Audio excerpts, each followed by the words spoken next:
Well, that I was think fun. that there's something that really intense that happens once you get to a point of like, I'm done. But I think that once you hit that point, like everything happens. I think that everything happens for a reason. And then like once you get to that point of like, I'm so frustrated, like I'm leaving this. This isn't what I'm supposed to be doing. Like that's whenever like that one door opens. That like that's the key to that one door, you know? Mm. And that's the door you've been trying to open this whole time.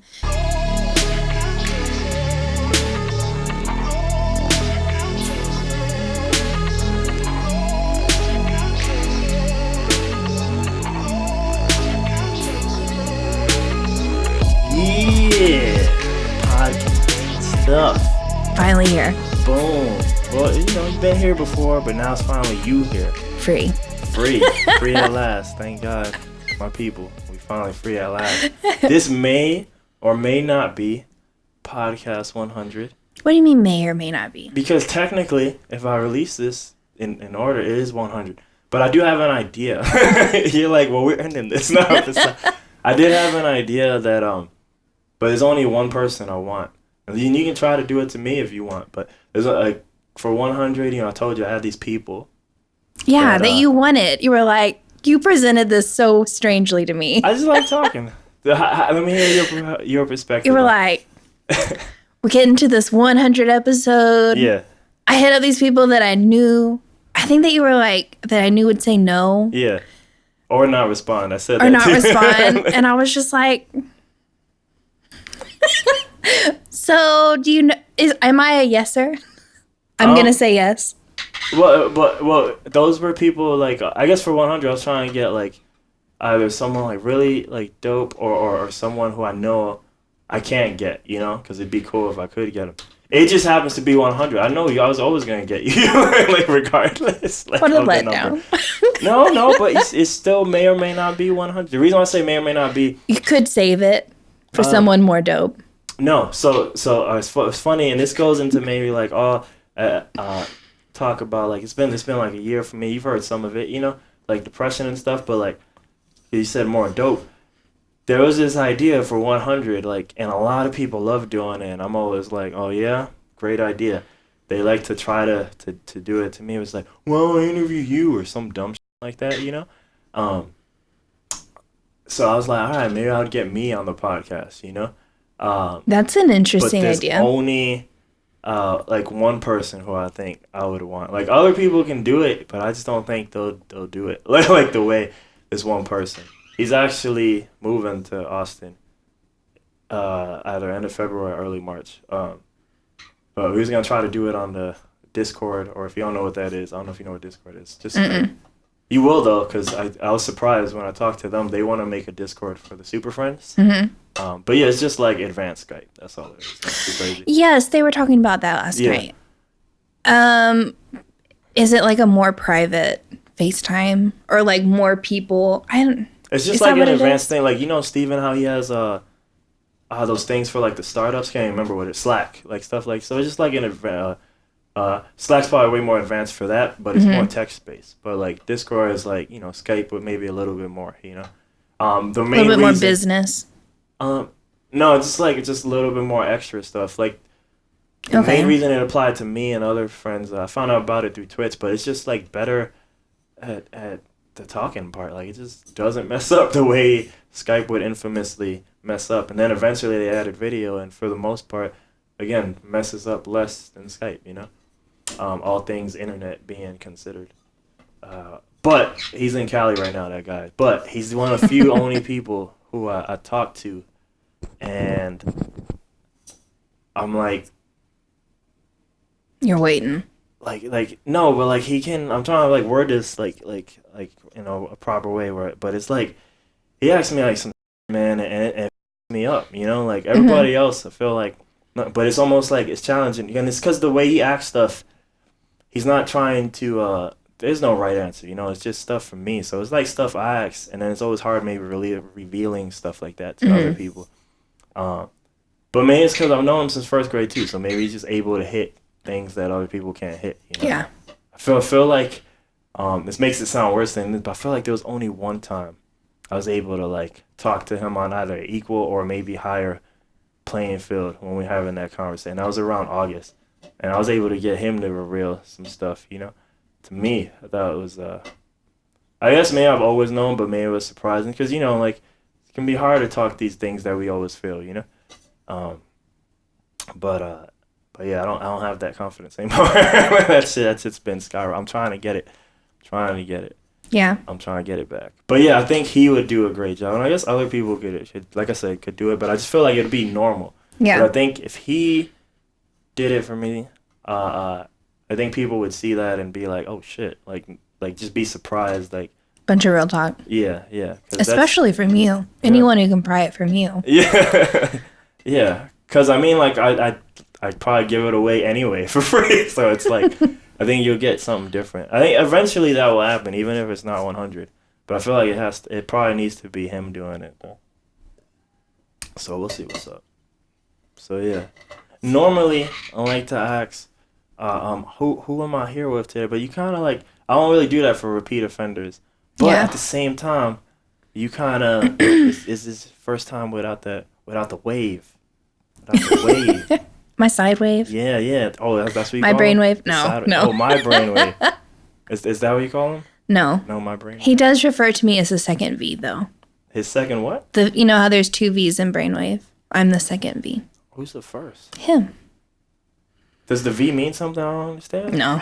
Okay. He just always considers me a part. Did he put 2 V's in there for you? Probably not. Okay. He probably just thinks it looks cool. I'll say this though, like, cause since some of the stuff you did, like, I guess triggered it. Do you like this whole world?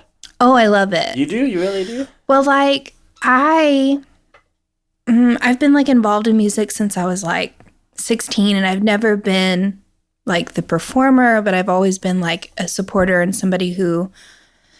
I don't know. As soon as I like discovered the world, it was like something was clear in my head. Like, this is what you're going to continue to do. This is the lifestyle that you are choosing. Yeah, it's like finding home. Mm. And so it was never a question. And then like all the guys that I was attracted to were a part of the music scene. Mm. So it was kind of like, I knew what I was getting myself into. And that's a big one for women, girls who, because I could see people not liking this lifestyle. Yeah. But it's like my preferred lifestyle. That's what's up. I remember, I think I'm more accepting place now with it, but I think I remember thinking like, yo, I need to like, and some people still tell me this to this day, but man, I need to stop being attracted to any type of people from this world. It's kind of like a double-edged sword. Yeah, but I feel like you can be. say that about anyone or anything. You know what I mean? So, yeah, because there's always going to be draws, and there's always pros and cons of everything.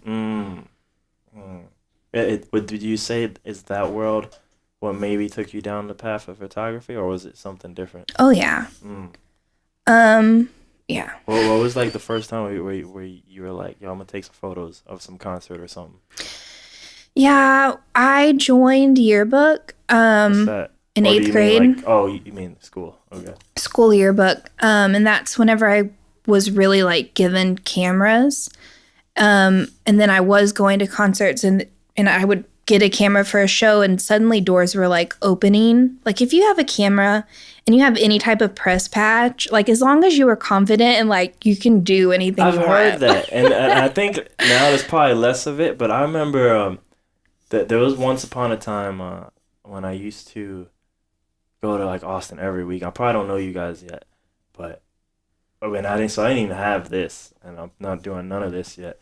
But man, my friend saw somebody, or we had a friend in our circle, like, and he was like, dude, like he just walked into like Republic Live. He just said like, yo, he's taking photos, and they just let him in, and it's like, oh shit, you know? Yeah. Like, I've never tried that, but like I've thought about it, but I just haven't tried it. Just get the fear.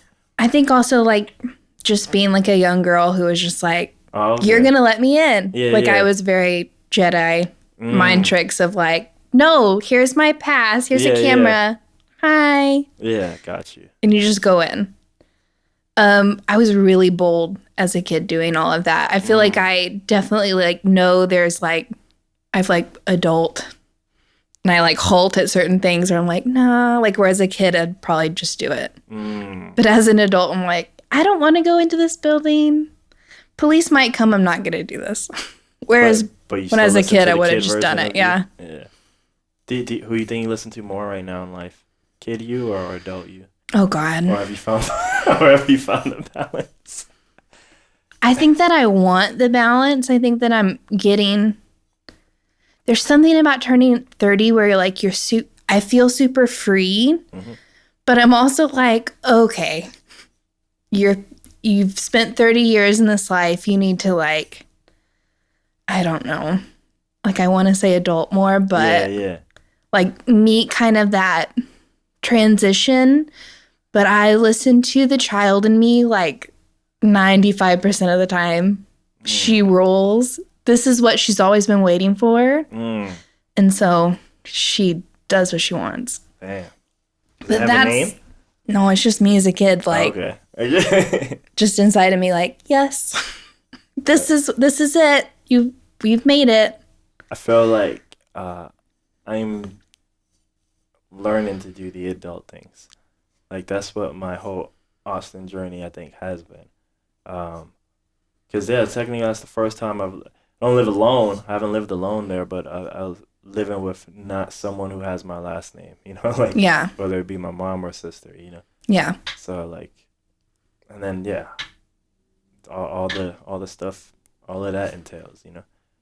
So this adult stuff sucks, and I think, but it does. It's forced me to, and you know, at the end of the day, it's up to my willpower. But I almost feel like it might be shifting some of my goals, like because I'm like, all right, I might need to enter this adult world, maybe, right, a little bit, but now I might be entering it with a purpose. So I never have to go back in it again. So I can be a kid. Because when I was in your bathroom, you had this art, and I think it was from Andy Warhol. That's the whole theme of the bathroom. Is it really? I don't know. I'm not familiar with that guy, right? I think he's just a prolific pop artist. Yeah. And the first time I heard about him was I was in LA downtown, and I think I found some type of store that maybe was selling all probably. Yeah. You know, like, and that's the first time it gets on my radar, and so I would hear the name and just know he's an artist. And I read a quote from him the other day. And it's funny because I was playing with the idea anyway. Like, you know, mind control, but mind control of myself, right? How I optimize myself. So the idea of making business and art. And the exact quote is on my phone. But, I mean, basically it was like, he was just saying, like, business is an art. Something like that, you know? Yeah. And I was like, funny because, like, that's what I was trying to put in my head. Because I feel like, I like believe it and don't just say it, but like believe it. I was like, dang, I can do this thing, you know? Yeah. And what does that look like? Does it really look like our own business like we were talking before? I don't know. But I feel like there's some adult stuff that's boring. But I mean, like if I trick myself into it being art, like this might truly like set me free. You know? Highly encourage you to like, I have an Andy Warhol book and that was one of the like first things that I was given. Yeah. In learning about Andy Warhol, and it really like lit something in me because he's very most of Andy Warhol, the love that I have for Andy Warhol is driven from his ideas and his views on life and art and his interpretation of all of that. And I feel like once you understand his mindset, his art is like that's when it comes alive. Make sense for you. Because it's everyday objects that he's depicting. From the little bit I can't understand from him, I would almost I could sometimes have these ideas too, but I feel like he's a type of guy that would say everything is art, anything can be art. Oh yeah, he loves to play with that idea of like what is art and what is art in the public and what is like it. You know, he's almost making fun of it, and it's. I love that. I love that rebellious nature. Yeah, I get it. I get that. I highly encourage, if you are at all sparked by anything that he says, like I highly encourage you to check out. What is it again? I have it. It's like A to Z, Andy Warhol. Right. I can't remember, but you can show it to me after. But I just wanted it here, so I would hear it on the podcast. Any type of work where he speaks his ideas or they talk about his quotes, check out. From an art teacher. Check it out. That's what you teach too? That's what I teach. Did you not know this? I don't know if I knew it was art. Yes. I was in education forever, and my goal and dream was to be an art teacher, and here I am. Dude, shout out to you. Oh my God. Don't worry, it's not going to break or nothing. They might hear it, but it's like... I'm sorry, people. High fives were in order. Yeah, no, that's badass. Anytime like someone can do the thing they want, that's awesome. I think that's why I am in a phase where I'm like really listening to my inner child, because I'm having to like relate to, I hate to call them children, but they're children, you know? Well, so I was gonna wait. Okay, yeah. It's high school. Okay, yeah. So they are children. It's 9 through 12. Oh, so all the things. Okay. Because you need like a year credit, and so you might be a senior like having to take it, or you might be a freshman like just getting it out of the way. So it's a mix. So they choose their classes? Well, you know, do you remember high school? My mom is for me, but remember I did it in New York. Okay. So you didn't get to really, I think, choose, but I also kind of wasn't the best kid. Yeah. Like, in my mind, so that's maybe I didn't get to choose. Sometimes that happens where they're like, we're giving you art now because you need to get this out of the way because we'll need you to focus on other things. That'll be like ninth grade. School, I'm trying to think. I think, and I'm not even like bullshitting a joke. I think I had no art classes in high school. Really? I'm not even lying. No, I mean, you might have done it and then that was it. I had it in grade school. Mm-hmm. Definitely. Yeah. 1 through 8. I remember that teacher. Because, I think she was just the art teacher. You know, like... I didn't take art in high school. Yeah, I took it in middle school. But my art teacher, like, hated me. Like, heavy. Why? Did you have, like, opinions and stuff? Because I was a little rebel. I always had it with my best friend, Anne, and we were, like... the most obnoxious little girls you can imagine, and we loved art and we were really good at it, but we were rebels and we didn't really want to listen to her. In honesty, she didn't like run her classroom like super sufficiently. Like she didn't handle us very well. What does just sufficiently mean? Like, I know what efficient means, but I'm like sufficiently. Sufficient. I probably just said it wrong. Okay, so you meant efficiently? Yeah. Okay, my bad. Or maybe I just heard it wrong. I have these in, but these are not, I'm not hearing jack shit. So it's like also put in like a... Let me rephrase. Yeah. She could have run her classroom better. Okay. And handled 2 teenage girls better. Are you saying that now because now you're an art teacher? Now I understand. So yeah. Wait. Like, you could have done more, but she... I can't emphasize enough that I was like a little punk kid, like any type of rebellion where I could rebel, like I would. And especially art class where I was like comfortable and I felt free and I wanted to do it, but she wasn't like... I did take art. Now you remember. And I kind of want to show you my art because I still have it in the garage. I love when people tell me that. You might lose respect for me, though. I love seeing that. I was a horrible person. This is why I said I didn't get to choose my... I was a horrible... little kid? Yeah. I know, we all were, okay? Like... Don't... Just let it go. You're full of hormones. Dude, I was one bladder, like, thing, like, whatever makes you go to the bathroom, away from being kicked out of high school. If I didn't have to go to the bathroom then, I probably would have gotten kicked out of high school. But I did, and everyone else and who was also making trouble got pulled out of that class. In art? No, it was probably social studies. Oh, he didn't like social studies? He was, weak. He's a weak person, so we were able to take advantage of him. Mm-hmm. Not like physically weak, so maybe, I don't know. But I meant like, in terms of classroom control. Mm-hmm. But then I saw that, so I just kind of waited till like whatever the principal or whoever was doing, pulled everybody out. And then I went in, and kind of put my head down and went to sleep. I was like, I ain't caused trouble again for the rest of the year. But I don't mind kids like that. I was still a sleeper though. But I mean, yeah.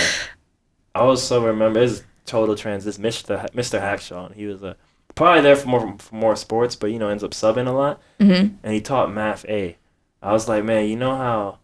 You bad at math when your math has a letter. Oh, I was in all the remedial math forever, my whole life. But I just remember he would always sub early or teach early at 9 a.m., which is I would sleep in homeroom and sleep in first class, a lot of stuff till afternoon.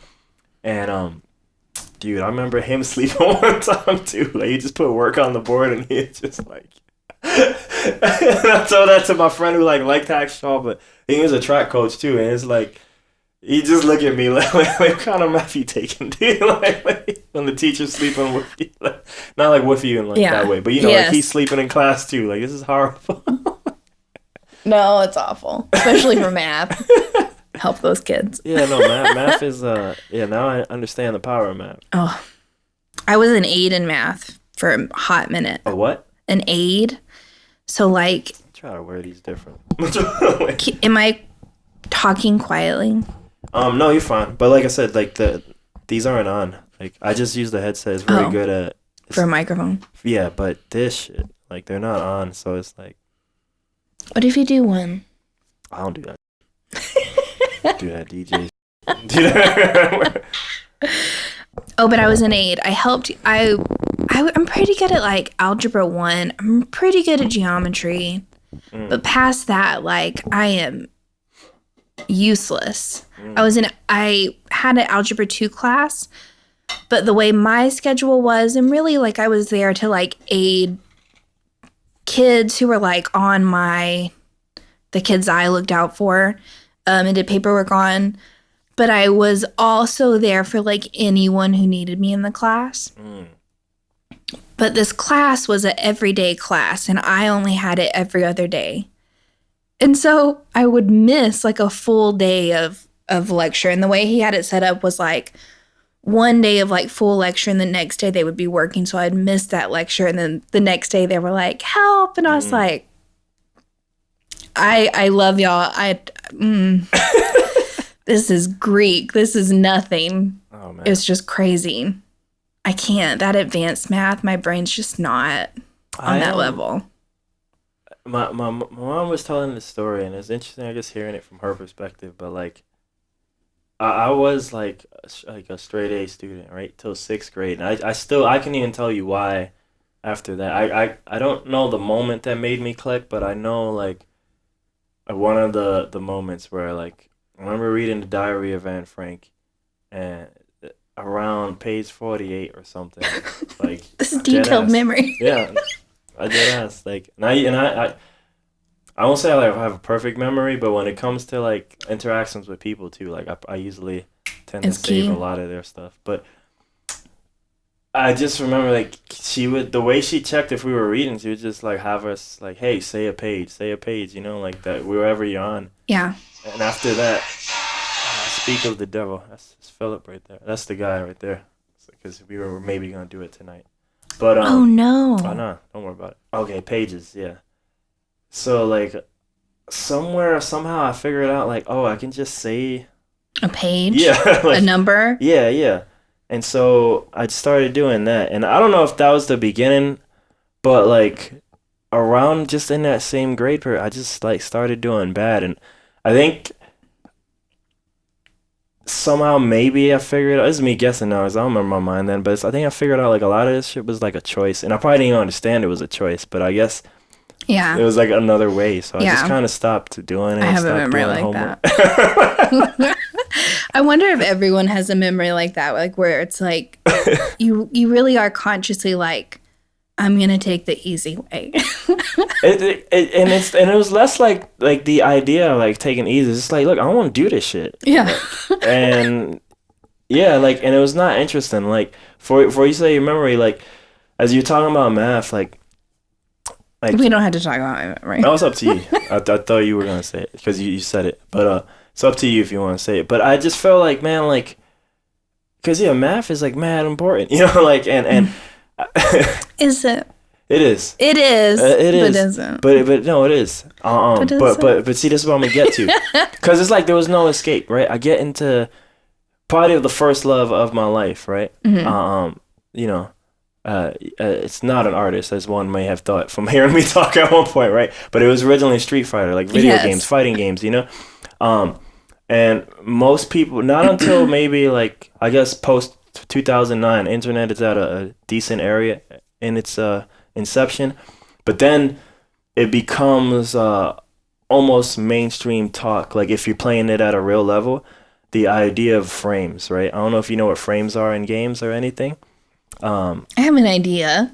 Okay, so like since fighting games, all fighting games, doesn't matter, Street Fighter or whatever, it's just pretty much like it's just advanced rock paper scissors, right? When you're playing rock paper scissors, so it's like whose move wins. Yeah. So if I do rock and you do paper, like you win, right? So it's just a lot of varieties based on of that. those. However, because there's frames and I think it's 60 frames in a second and all this nonsense, like that's one of the variables. Instead of like it being like rock and paper, it's stuff like that. And to get any deeper, like I don't even fully understand it, because I just, by the time that starts to become normal talk, like I'm already different. And that wasn't like why I liked the games, you know? Yeah. Because there were people who would just play and get better from playing, or you would learn stuff, but you would learn these other things that like, not that, but now like games would come out and people would get the book before like the games come out, and just like, they're kind of like pre-gaming on the game. And I was like, how's this even fun? Like we're just like learning all these math, all these like numbers now. Now we're just playing number games against each other. Like when you're just that actively aware of it, you know, like it's, but I say that because as I learned and I started just getting more and more of whatever I want, I'm like, oh, it's just math. Like the thing I like is just math, you know, like if I really want to be good at it, I just need to go right back to just playing it as math. Or same thing for music, right? The most basic is 1, 2, 3, 4, and there's more than that. But I was like, as I started to finally do music in my 20s, and then I'm like getting into all this shit about it, I'm like, oh, this is just math too. Like, there's like no escape from it, you know? No, there's not. I feel like math should not be taught as a class, at least not at low level. But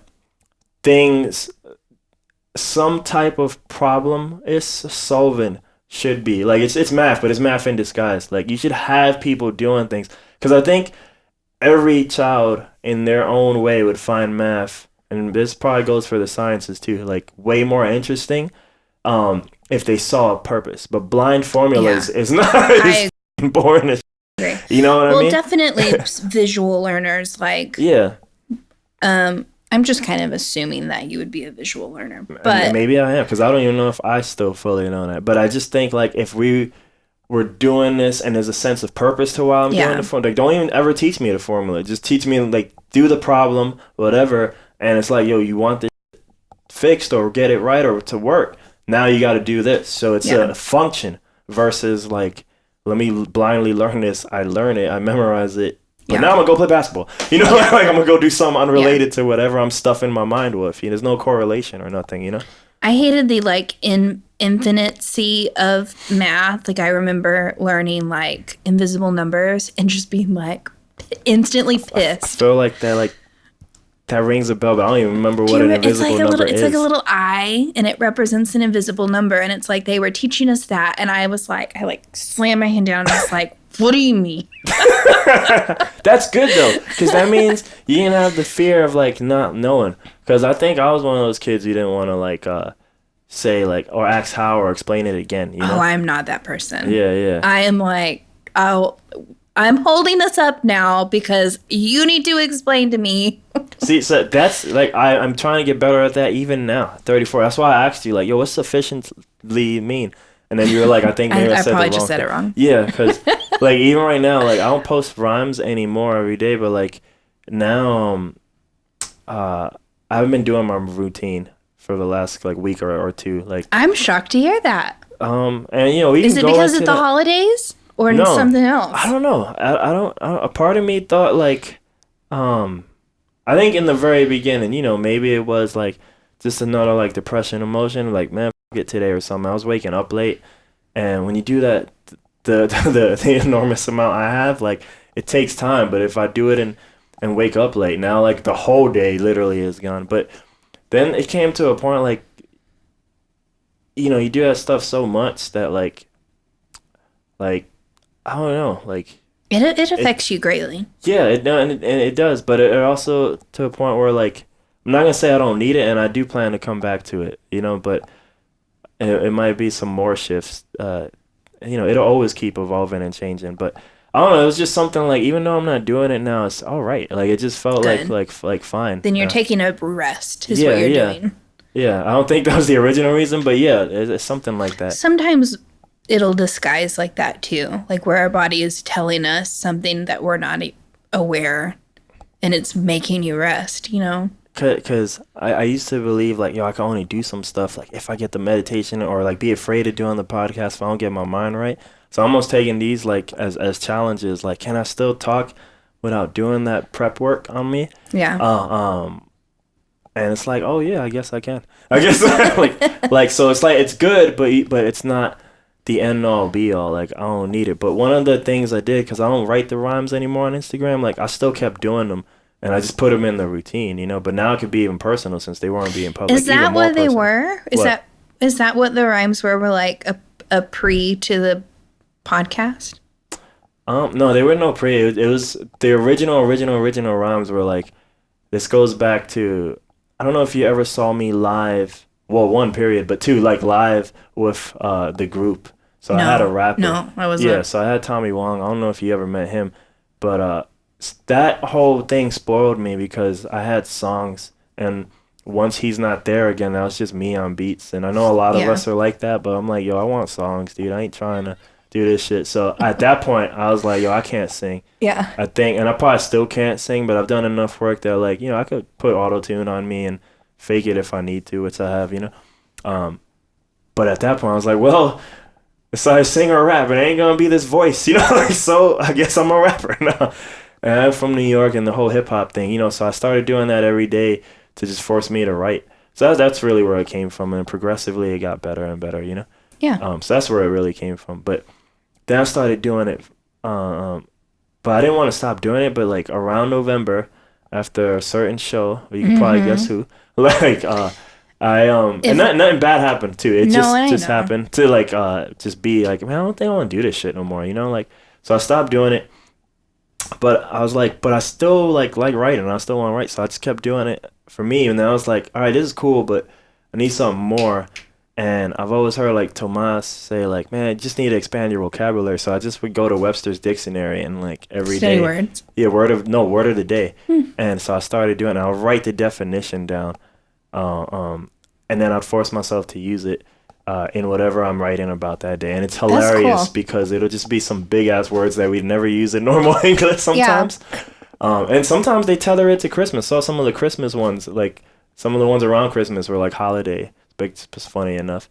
But that's why I asked, and I'm almost embarrassed because I found myself saying axe, but I'm, like, purposely trying to emphasize the K so I don't say axe, like AX. Yeah. Like, because I know a lot of people love to call me on that, which is cool.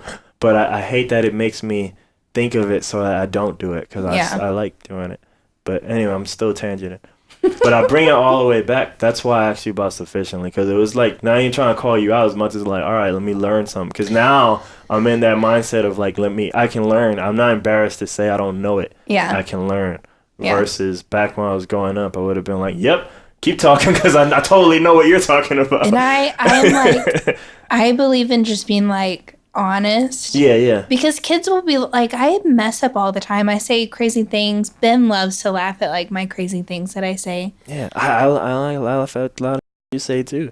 Do you are you still doing photography right now? Always. Oh, you really are? Always. That'll never stop. That's like I feel like that's my, like, base. And it's always going.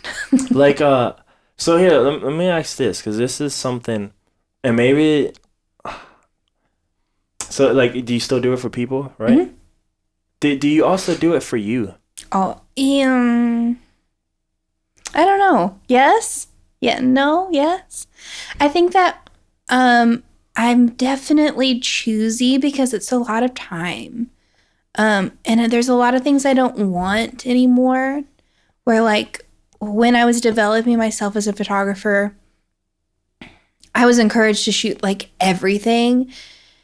And I like that went makes through sense that in the process beginning. in the beginning. Yeah, And yeah. now it's like, no, I don't need like, I don't need to go to a park and just shoot pictures of a tree or random people to like entertain myself. I'm fine. I don't need that. And I don't want those images. But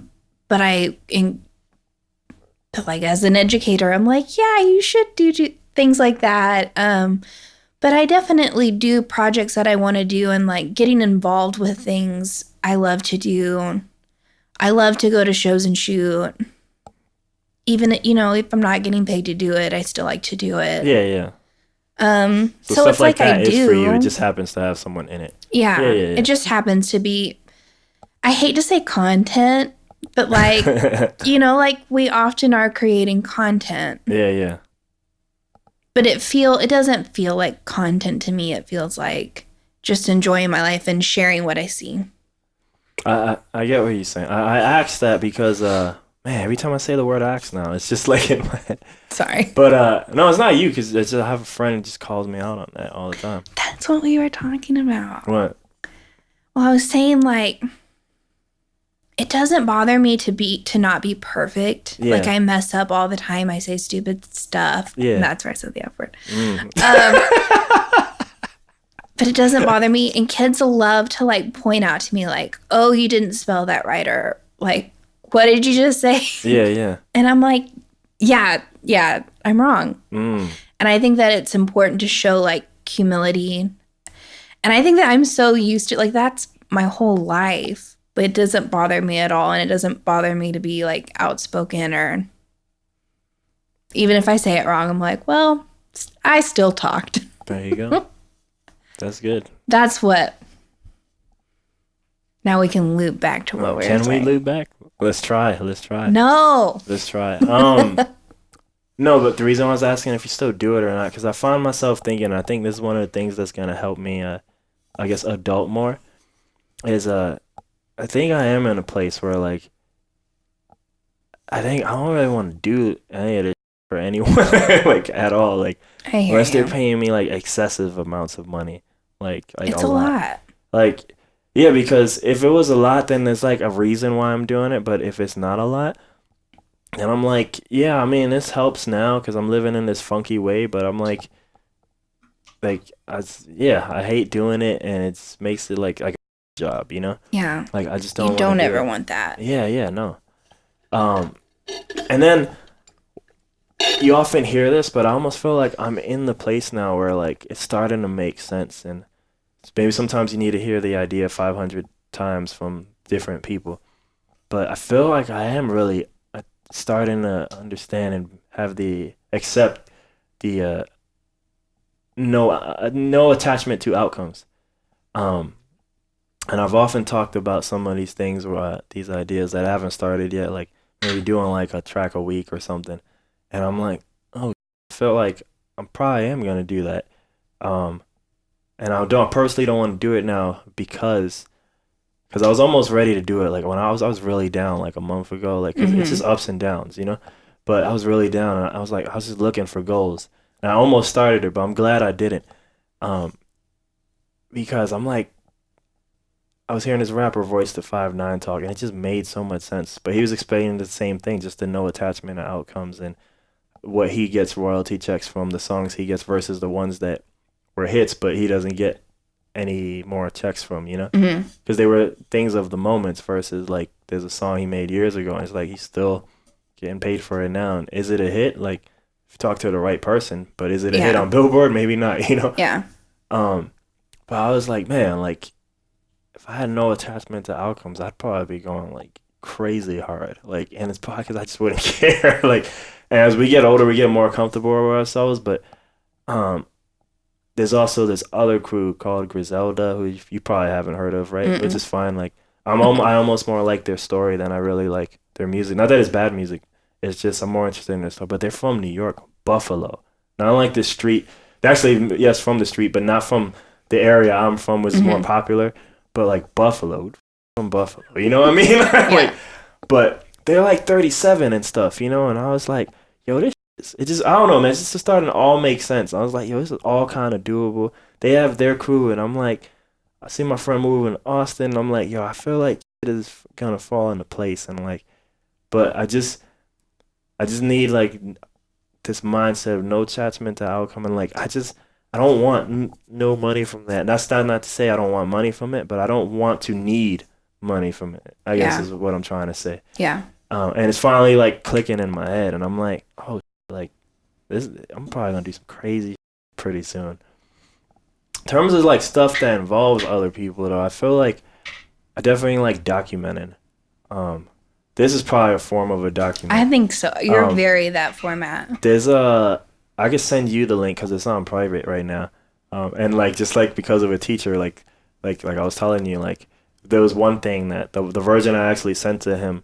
He's like, just edit out this one thing, like, cause you know the teacher stuff, you know. Yeah. But I just started like filming my camera and he for Craw, and he was doing just filming at a recording studio. I mean, he was recording his album at a studio, but I was like, I'll do some behind the scenes stuff. I'll give it to him the same way I do for the artists. But then I was like, oh.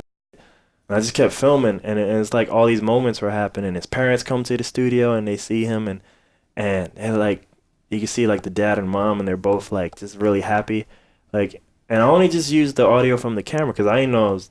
Yeah. One, that's all I got, but two, like I didn't know I was gonna be filming like all of it, but I was like, yo, this is like some real. And then like they go outside and I follow them, and like they talk about like normal, like, well, your mom wants to get like this food, but it's like, yo, these are like documentary moments, yo, like, and like. It was really cool, and I got like the final day of recording where he's singing this song, him on in a ukulele. That's it, and singing about his dog who's about to die, you know. And then he just goes outside. Yeah, no, not like but it's funny, like watching it is like kind of intense too.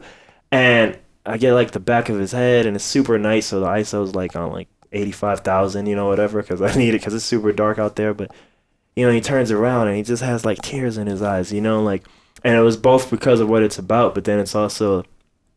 Like, he's one of the people, like I say for Starfighter, you know, like, and I always do it out of encouragement, but he's one of the people I bugged forever about, hey, man, make an album or do this thing you keep saying. Don't just say it, you know, do this thing you keep saying. And so I think it was kind of like the moment where, like it's real, you know, like the album's real, you know, and you, it's just kind of cool to catch that stuff, you know. Yeah. And so I feel like I like doing that, but I know a lot of people want like effects and all that stuff, and I'm like, well, I don't know how to do that. But the reason why I don't know how to do it is because I didn't give it to do it for me. You know what I mean? Like that like outlandish expectation of like, yeah, I want explosions and I want babies next those to are cool, daggers. But I didn't want to do that. So like, and when other people ask that of me, it's like really hard for me to learn it because I don't care. You know, like it almost is. Even in a YouTube world, it's almost 2 to 3 times harder for me to learn it because I know I'm learning it for like some money or some junk versus like wanting to do it. Yeah. Wanting to be that style. Even though it's like right there in the YouTube world, even should be easier than ever before to learn it. It's just really hard for me. That's why I'm like, all right, going back to the Warhol stuff, like I need to turn the art into money, and not this art into money, but like the actual business, whatever it is, you know. And I'm like, I'm gonna turn that into an art in of itself too, the act of making money, I guess. And I'm like, we just take care of that. Like everything else is gonna fall into place. And I'm like, I'm finally starting to see it, you know. There's an Andy Warhol quote. I think it's like, "Think rich, look poor." Think rich, look. He's full of quotes like that, where it's like, I'm halfway there. I feel like. Been working on looking poor a lot of my life.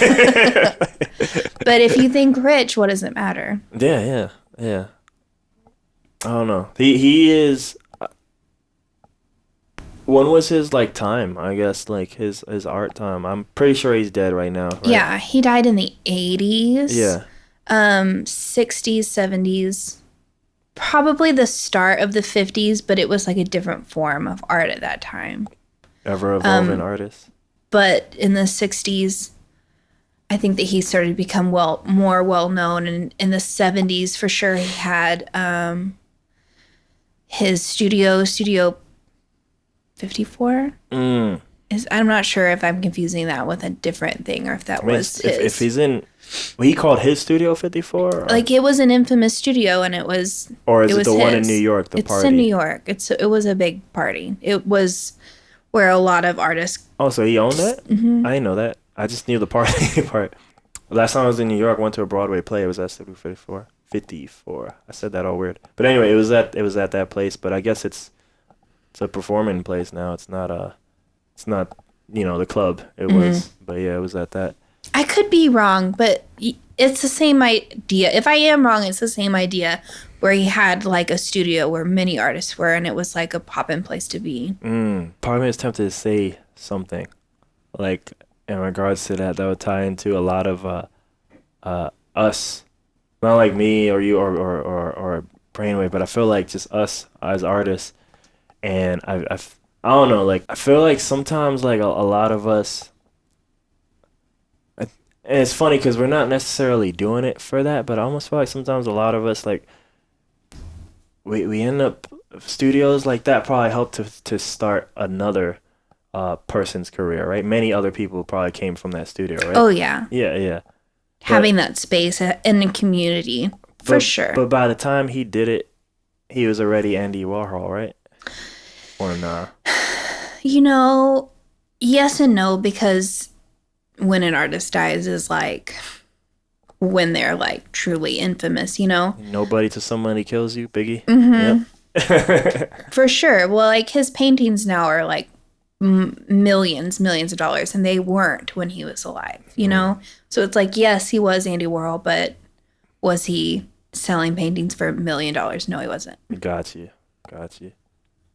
I just feel like it's like, just when I heard the studios, just sometimes I've noticed this pattern like amongst like many of us, and like people who like not even in our circles, like just artists, just because by way of both living the life I live and doing this, I feel like I've talked to a lot of artists, and I feel like sometimes, and you can argue like I'm guilty of this too, what I'm about to say, but it's funny, I just did a lot of this for fun. I wasn't necessarily even trying to help anybody. It just happens to be like a lot of stuff I do has other people in it, so it helps them it's inadvertently. Promotion, yeah.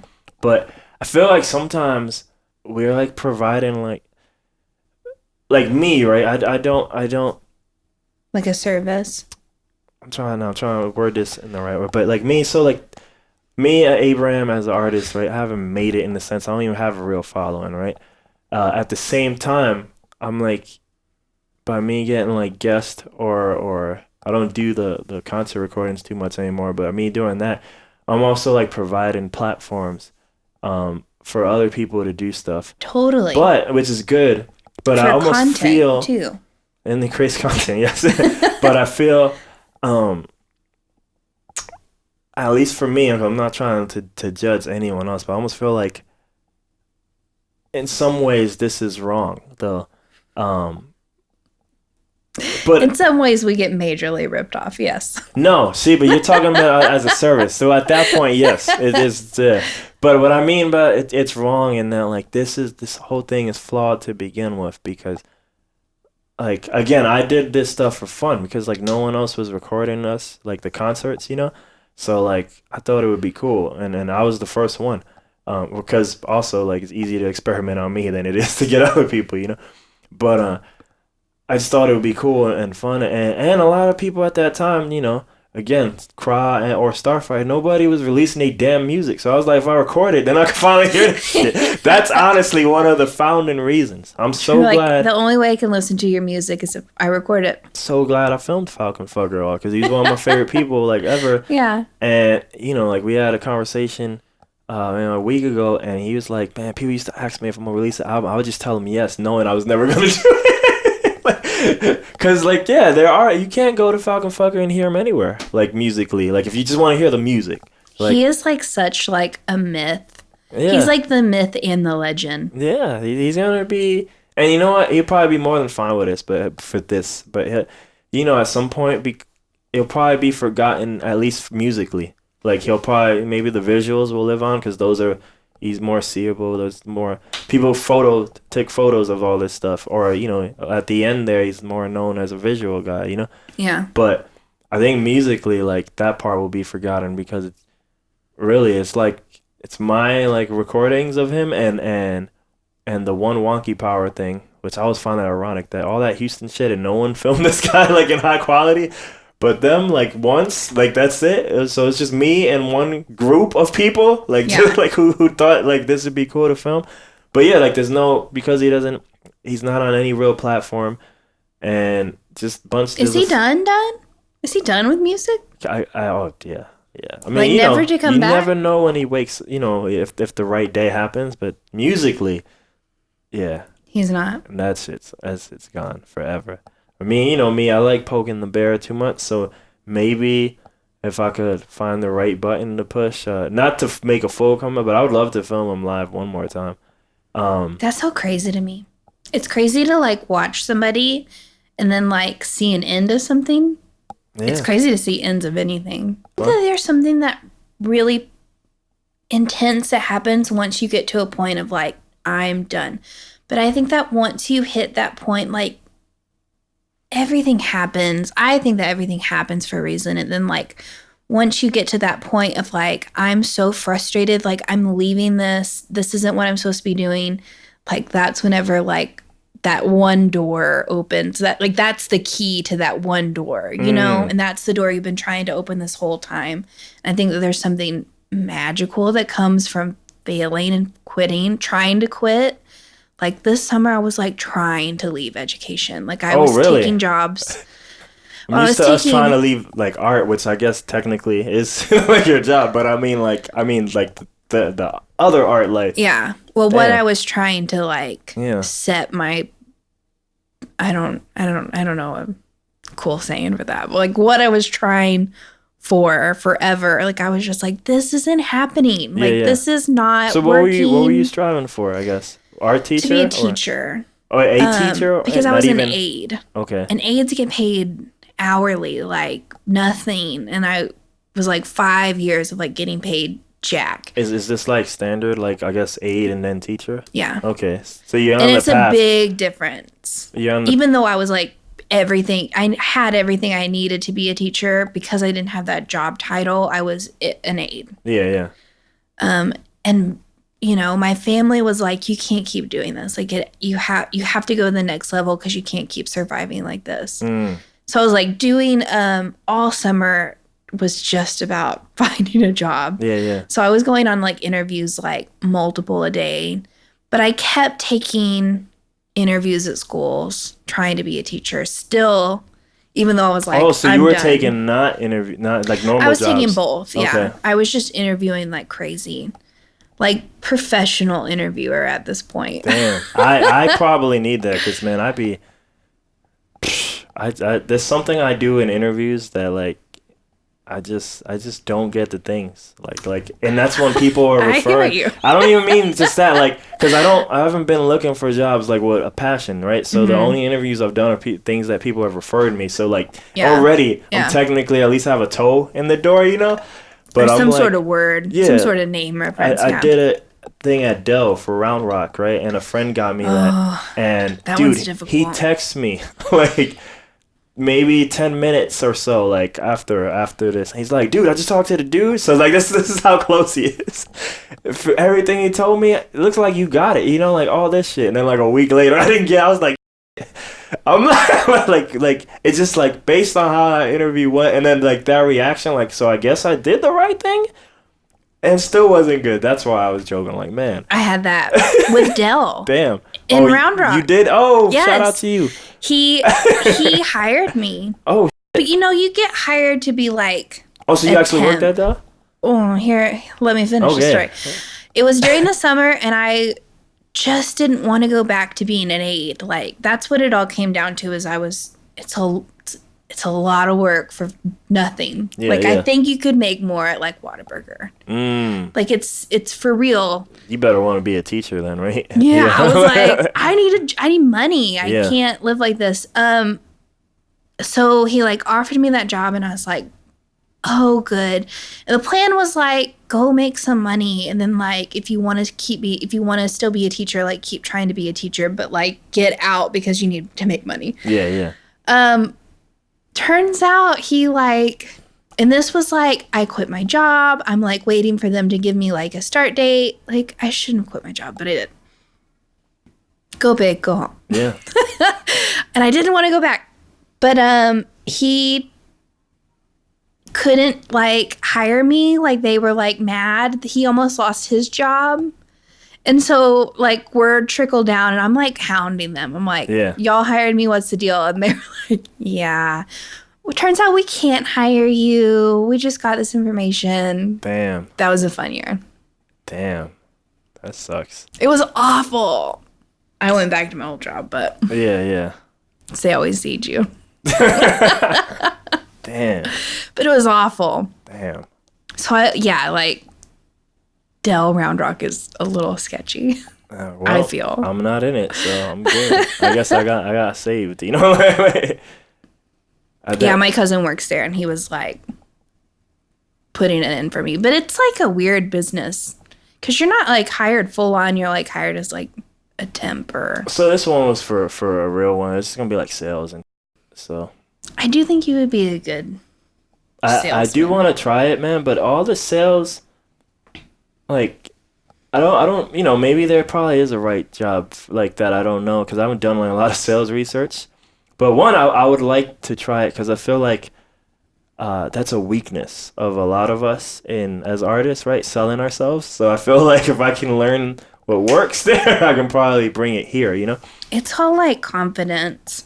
Yeah. Well, I don't even mean... And so I feel like I've developed a lot of that from doing, whether it be podcasts and just talking to people lately. But I mean, literally, whatever this... that I'm missing that is going to maybe close the deal for the money thing... I'm like, maybe I can use that here too, and then the arts here too. That's why I'm interested in. But I feel like a lot of those things also want to just work you to death. Yeah.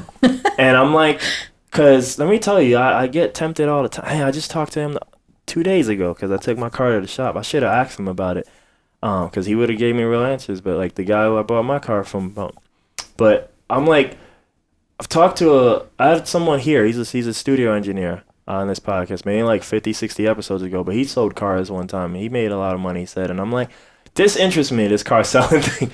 However, I'm like, can I just like sell and chill, or do I need to work like these 6 days a week I see you guys? Because I don't want to do that. Like, I'm like, because I like, once I clear a little bit, I would probably be like, see you next month, you know? Like, that's the way I want to do it. Because I had a job for 3 days this year, like a real one. I mean, like, here, that's when I almost moved back in May. At the startup, and I sat right next to the sales guy, and I would hear the numbers, and I was like, man, this is kind of trash, these numbers, in respect to a company with 9 people or whatever we are. But I was like, you know what, like, if I just got 1 or 2, maybe like 4, man, because then I hated the workload, because again, it was a startup. That's why I left it in 3 days. But I was like, you know what, if I had 4 clients at the numbers he's selling, like, I'd probably could chill, you know, like for like a long time, like. But that's the problem. Like, they just kind of want you to keep going. So it's like... It's a competitive numbers game. Yeah. But it's only as competitive as you make it. I'm secretly, like, really competitive, especially if there's, like, numbers and money involved. And, like, the numbers represent the money I'm getting. Like, Guitar Center was fun. Oh, is that doing sales that. For you? That was my sales. Oh, man. Like, what were you selling there? Accessories. So, like, pedals, strings. Okay. Well, what's some of the tech you learned there? All of it. Because, I'm not a performer. So, everything, like, I learned.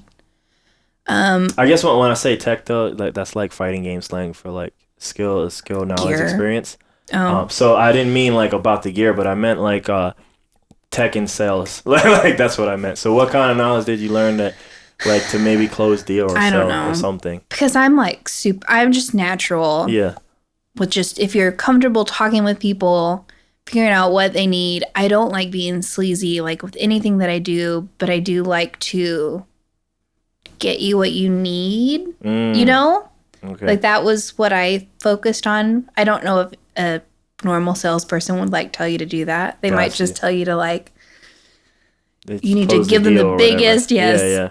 and try to get the most for yourself. But I focused on, but that's just me. I think at one of the Apple jobs, interviews I've done. One of the 15 or 16, whatever it is at this point. Like, I understand that life.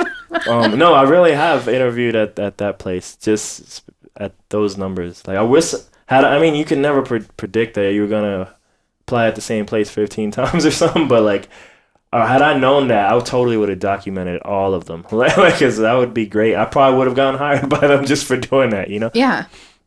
But I really have, like, no lie, I've interviewed at if you combine all the apples. Yeah. Do you really want a job at Apple? I think originally just wanted this. I just wanted a discount. like, I needed a job and I just wanted a discount. I think that was original. And then I would like always know someone there, so I just get a lot of the referrals. But honestly, I've interviewed there a lot too without referrals too.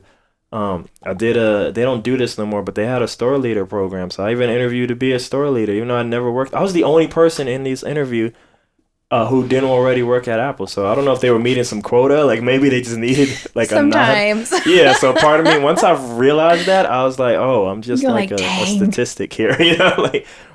But yeah, like both stores in San Antonio, and one store in Austin, and then a store leader thing in Austin as well.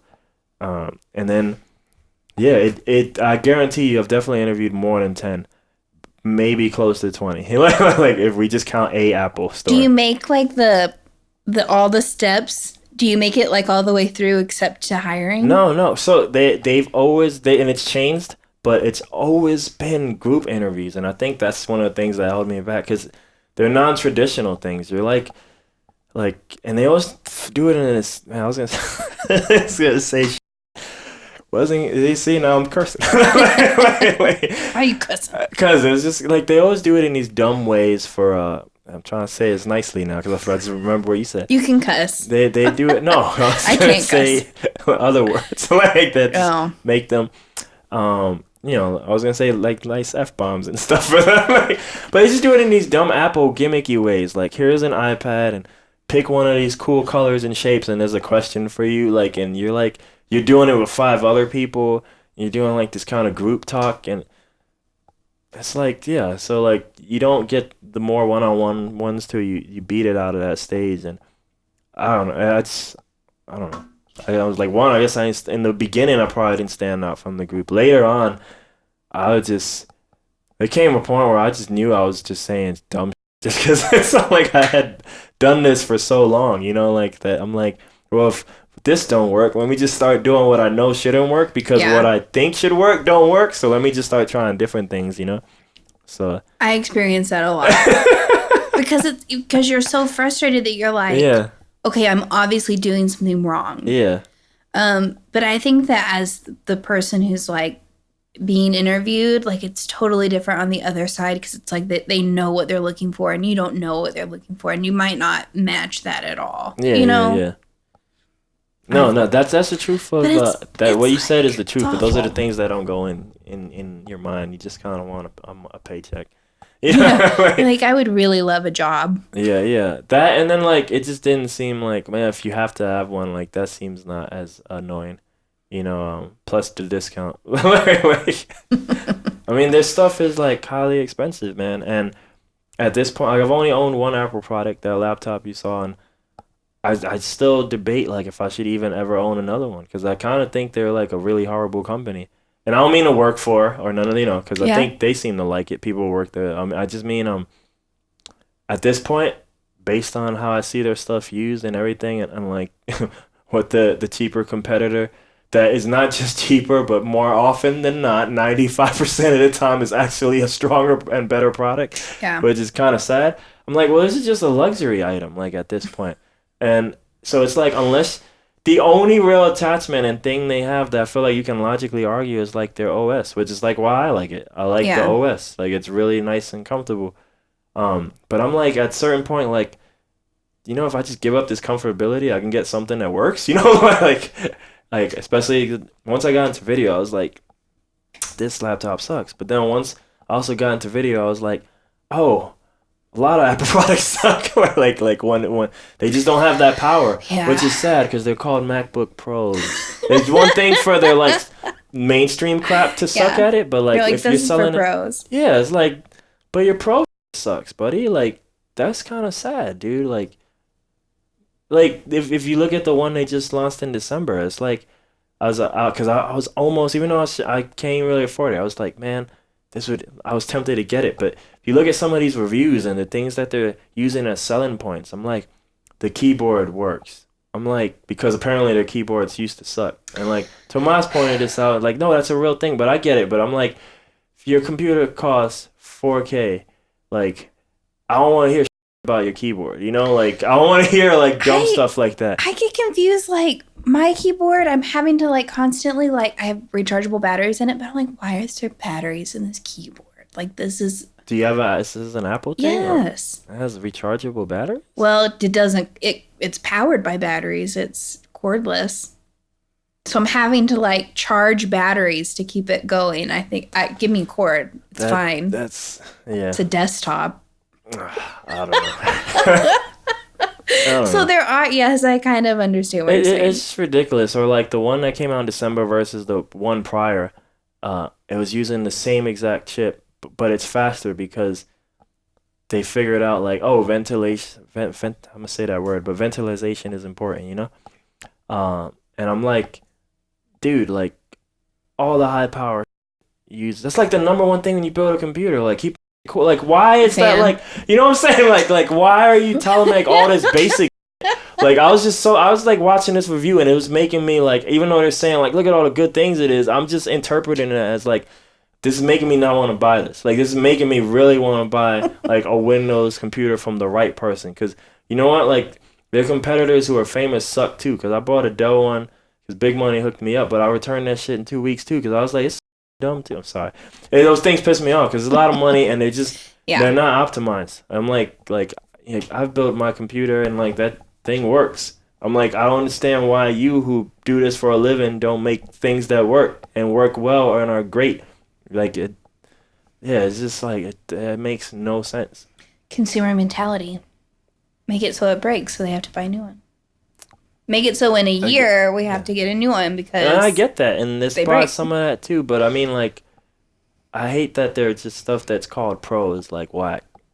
That stuff, that just boggles my mind. Disrespectful. That is, because it's like, and and what a lot of the old school Apple fanboys used to argue, like when it was just them, it's like, man, like it used to just work, it used to, like, that's why they swore by it and overpaid for their Apple product, that everybody made fun of them back when Windows was king. Mm-hmm. It's because it just worked. And now, I guess it worked, like, it turns on, right? You know what I mean? like, but like, it's no longer the best, or it's no longer the best for what you do. Like, it's just like, now you're just using it because you like Apple. And I'm like, it's not a good reason. Or like, for me, like, okay, like, do I really like this OS that much? Like, I can go get this thing that has like 8 video cards in it, like, and it costs still somehow cheaper than your thing that is using. Why is like that's some stubborn. Why are you using an AMD video card, yo? I've like never met anybody who makes a living like on Twitch say AMD video card in their life. They probably don't even know AMD video card makes. Like, what are you doing? Like, that's stubborn. This is your pro, like. Dude, call somebody in there. I'm sure NVIDIA would love to make a deal with you. Like, what are you doing? I didn't get off that topic because now it's just me. Now you're frustrated. Yeah, like, I ain't talking no more. Mad. It's just like I use it. And I do too, my one thing. But it's like, I don't think, outside of a laptop, I don't think I can ever, like, really... Outside, basically, of their normal computer, like, very... But you're coming from, like, a heavy world. Like, video is such a heavy world. Yeah, well, pros, right? They have a pro model. I mean, like I'm a judge they pro model. Because what you didn't hear me crap on their watch. Like, I think that stuff's dumb, too, but I think all of the watches are dumb. It's not just Apple. So it's not like, man, this Apple Watch is stupid, too. But it's like, don't, of the thing that would be value to me, I'm just, like, very disappointed in it, Like, oh, you got 64 gigs of RAM. Congratulations to 2 years ago. Like... Right. Like, what are you doing? Things like that. Yeah, like, what are you doing? Like, now you can be just as pro as your buddy who was man enough to buy a Windows thing, like, because he didn't stick to Apple forever. Like, what are you doing? Like, that's ridiculous. I don't know.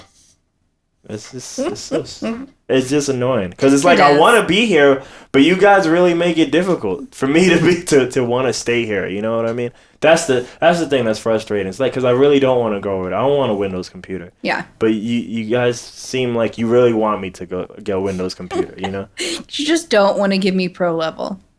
Yeah, that's all I ask. Like I just ask it, be really strong. You know, or just sell that OS.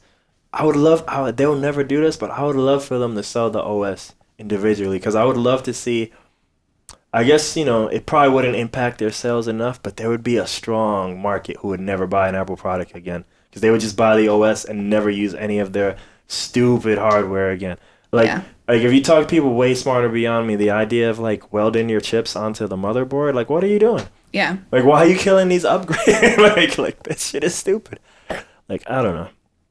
But anyway, say something else or something. Like I'm gonna just keep being mad. You have to give me a question. I do. I have it. I'm gonna start the life ones right now. But it's funny as I worded it right there at the end. Like that really is like that's almost like basic business stuff. Like as a consumer, I do want to be here, but you're making it really difficult. You know, like so. I was like, that's some philosophy stuff right there. Life question number 1. This is a new one. This wasn't here when you were there. Who is your best friend? It's an easy question. Ben. Yeah, I know. That's why it's super easy for some people. Well, okay. Me and Ben are each other's best friends. Like, hands down. And it should be that way. But I also have like, I feel like I have a large group of people supporting me that like, I hate to be like, y'all aren't my best friends. Yeah. You are. Totally, and I need your love and support, but yeah. Do you want to pick, because I feel like I could ask this too, but this is also dumb. Like, because normally they would say a person and I would ask why. Yeah. Yeah, so why is Ben? But I feel like that's kind of dumb too. Well, I can love on Ben for a minute. Okay. It's okay. Yeah. Because he like, you literally just said I can love on him for a minute, but now you're like. I have to organize my life.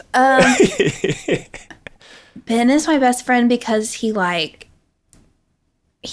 a model of what I have always wanted in a partner. He pushes me creatively. He pushes me emotionally to like grow. And that's like, if anybody's doing that in your life, that's like, that's the cream. That's the best thing you can have. That's the best thing you can ask for of a friend. I'll tell you this. When we went to Amy's the last time, and then we go to my car so I could show him stuff, I think there was a moment in there. I'll tell you this too, because I feel like you appreciate this too. I don't know, because it's been like a year for me, and a lot of this stuff for me I was late to in life, when it comes to like relationships and whatnot. So I feel like I told him something to a variety of the degree of like I believe at some point. What? Oh, that's your foot. I was like, what? I'm a toe wiggler. I was like, what? It helps me concentrate. I was like, outside of the thing of my eye, I was like, what is this? Like, I thought the cat was gonna come out, but it doesn't come out. Like I was like, yeah, she's chilling. All right, but anyway, like I feel like I see what you guys have, and I think like at some point in my life, not right now, because I feel like my mind is doing, we're doing some stuff inside of us, but like. I think I would appreciate that level of companionship too, at some point, because I feel like, man, like y'all really about it, like y'all seem like just really supportive of each other and each other's endeavors, and that seems like really cool. And I know a lot of other couples, and I feel like y'all stand out in that regard more than other couples that I know. So. I think that people see that because we're so involved in different things together.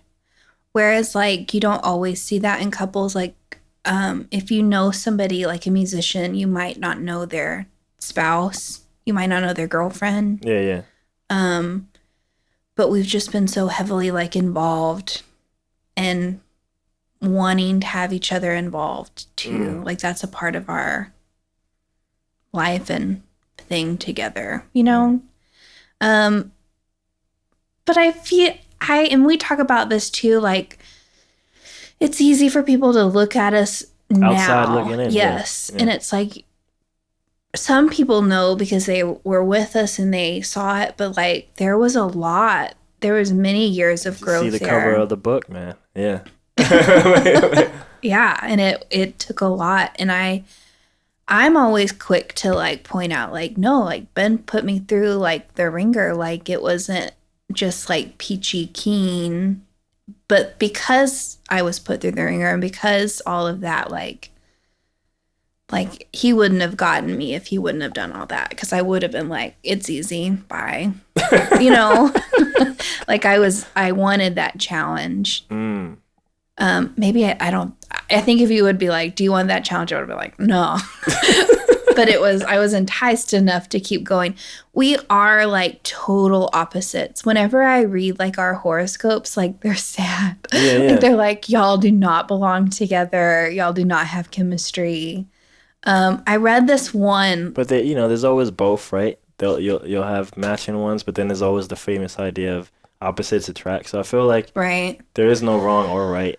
Like, there was one that I read, and I hold on to it because I'm like, it's our hope. With what we both are, we have to understand each other and respect that, because I'm like very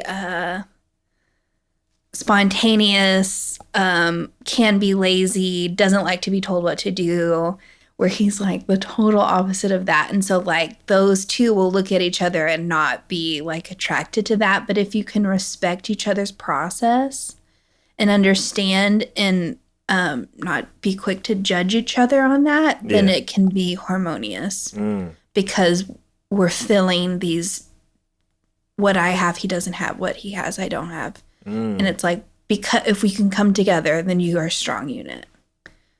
But it definitely took us like a lot to get on that same wave, for sure. Is that used intentionally, that word, wave? Okay. It takes a lot to get that second V, right? Anybody can spell wave, but to get the second V. To be that second V takes a lot. You know, it's a lot. Our lifestyle is a lot too. Like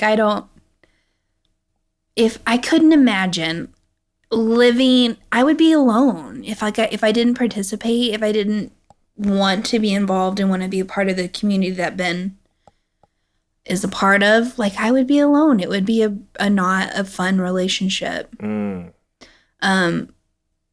obviously that's not what I want.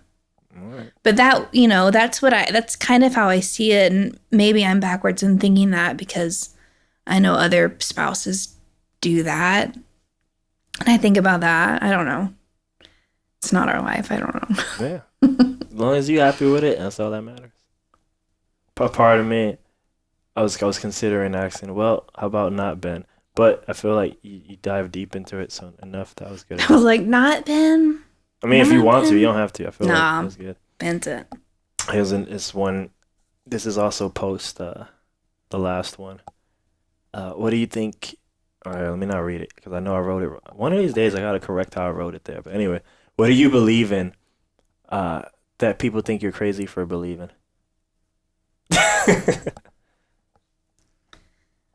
What do I believe in that people think I'm crazy for believing in? This can go in so many ways. It's your question. It's your way. The same Mandalorian. There is no way. I think that people. What should I choose here? I think that people can see my like strong belief in positivity to be like stupid or like not. They fight it or their negativity fights it. I said this on the last one, but it's like a fundamental of my life. Like if it's not something positive, if it's not something that is furthering positivity or like, you know, if it's toxic in any way, I'm not there. I'm not for it. I'm not going to support you. And I'm not going to like encourage it. And that can, you know, I think that a lot of people see like a happy, bubbly me. But if there's a situation where it's toxic, like I'm out. And people might think that I'm harsh or not appreciate that or be like, you should be more supportive. But I think that a lot of being an adult is setting boundaries of like what you allow in your life and what you don't allow in your life. And that's like a really strict one for me is like, I'm super, I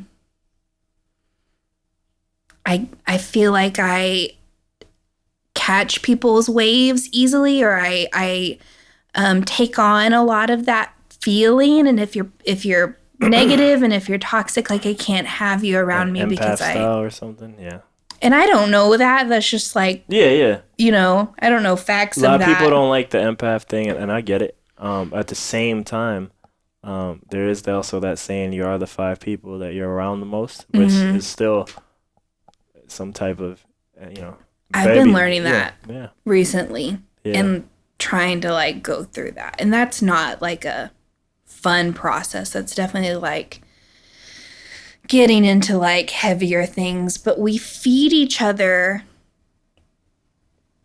Whether we want to or not. Yes. Yeah. And once we're not feeding that, like it becomes not necessary, and it's not about not loving somebody or not caring for somebody. But once your vibrations aren't feeding each other, you aren't necessary.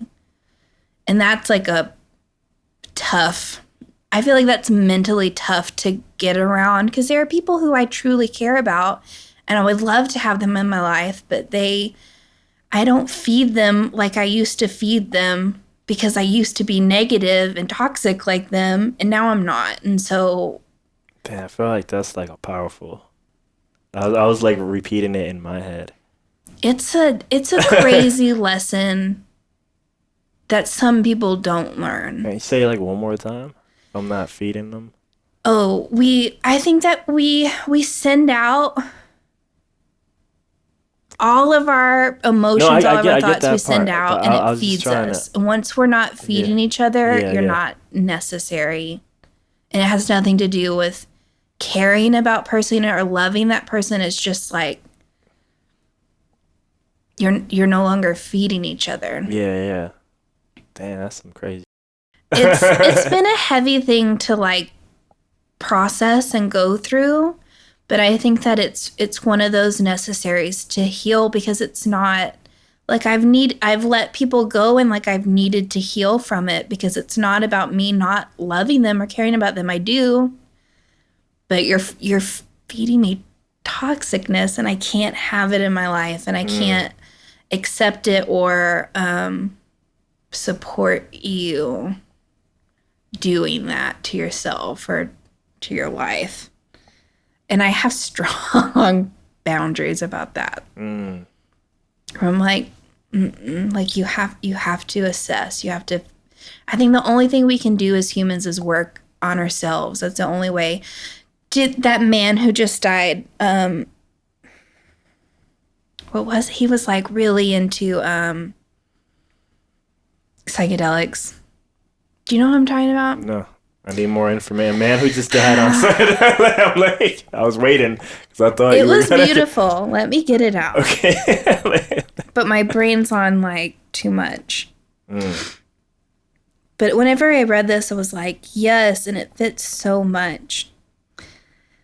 Here it is. By Ram Dass. Rammed ass? Am I saying that? Oh man, that oh, it's funny. I kind of wasn't wrong. Rammed ass, but that's fucked up. That's like, I really didn't know much about him, and then everyone started posting all of these, and I started to look into him more. I mean that but I thought it was really beautiful. Is definitely true, and a lot of people. As a lot of people were I heard that so much when I was like down, like this year. And it's not even like I disagree with it or something, but it's like but at the end of the day, you know, that statement is it's true. You know, like so. Yeah, because I can't fix anything. Nobody can fix anything for you. You'll have to fix it yourself. Yeah. I don't know how people feel. I know that people stop talking to me whenever they start messing up in their lives. And I don't know this, but I have feelings that it's because I'm a mirror and I'm gonna project to you what you're giving out. And that kind of truth isn't like pleasant for people. And I understand that. And I like to say that I wouldn't be super harsh, but I notice that once people start messing up in their lives, they don't talk to me because they know that I'm gonna be truthful, and they probably don't want to hear those truths. So, of that, to answer your question, I am a truth sayer. Yeah. And if I'm probably a mirror in some way where people don't want to see that. Oh man. We all are mirrors, reflections of ourselves everywhere. Oh man. You keep taking me down the well. Sometimes when I get too heavy, like with my high schoolers, I'm like, and the hippie will stop. No, all that stuff's good. Like, as you're saying something, I was like just imagining like parallels of me like just limiting it to this year. But I was like, and those are all things like I've learned or become aware of, or like, because even when you agree with them, like you still can't even necessarily put it into action like that, you know, like it takes time, you know. Yeah. Because it's like, yeah, I agree with that, but you know, like I just studying what I did this year, and it's like I probably agreed with that at my lowest, and yet it took whatever it took for me to even begin to start taking those steps to just only work on myself. You know what I mean? And sometimes our lowest is that one key that we were missing. Damn. It's true. Yeah. It's a harsh truth of like sometimes failure is the key. Like I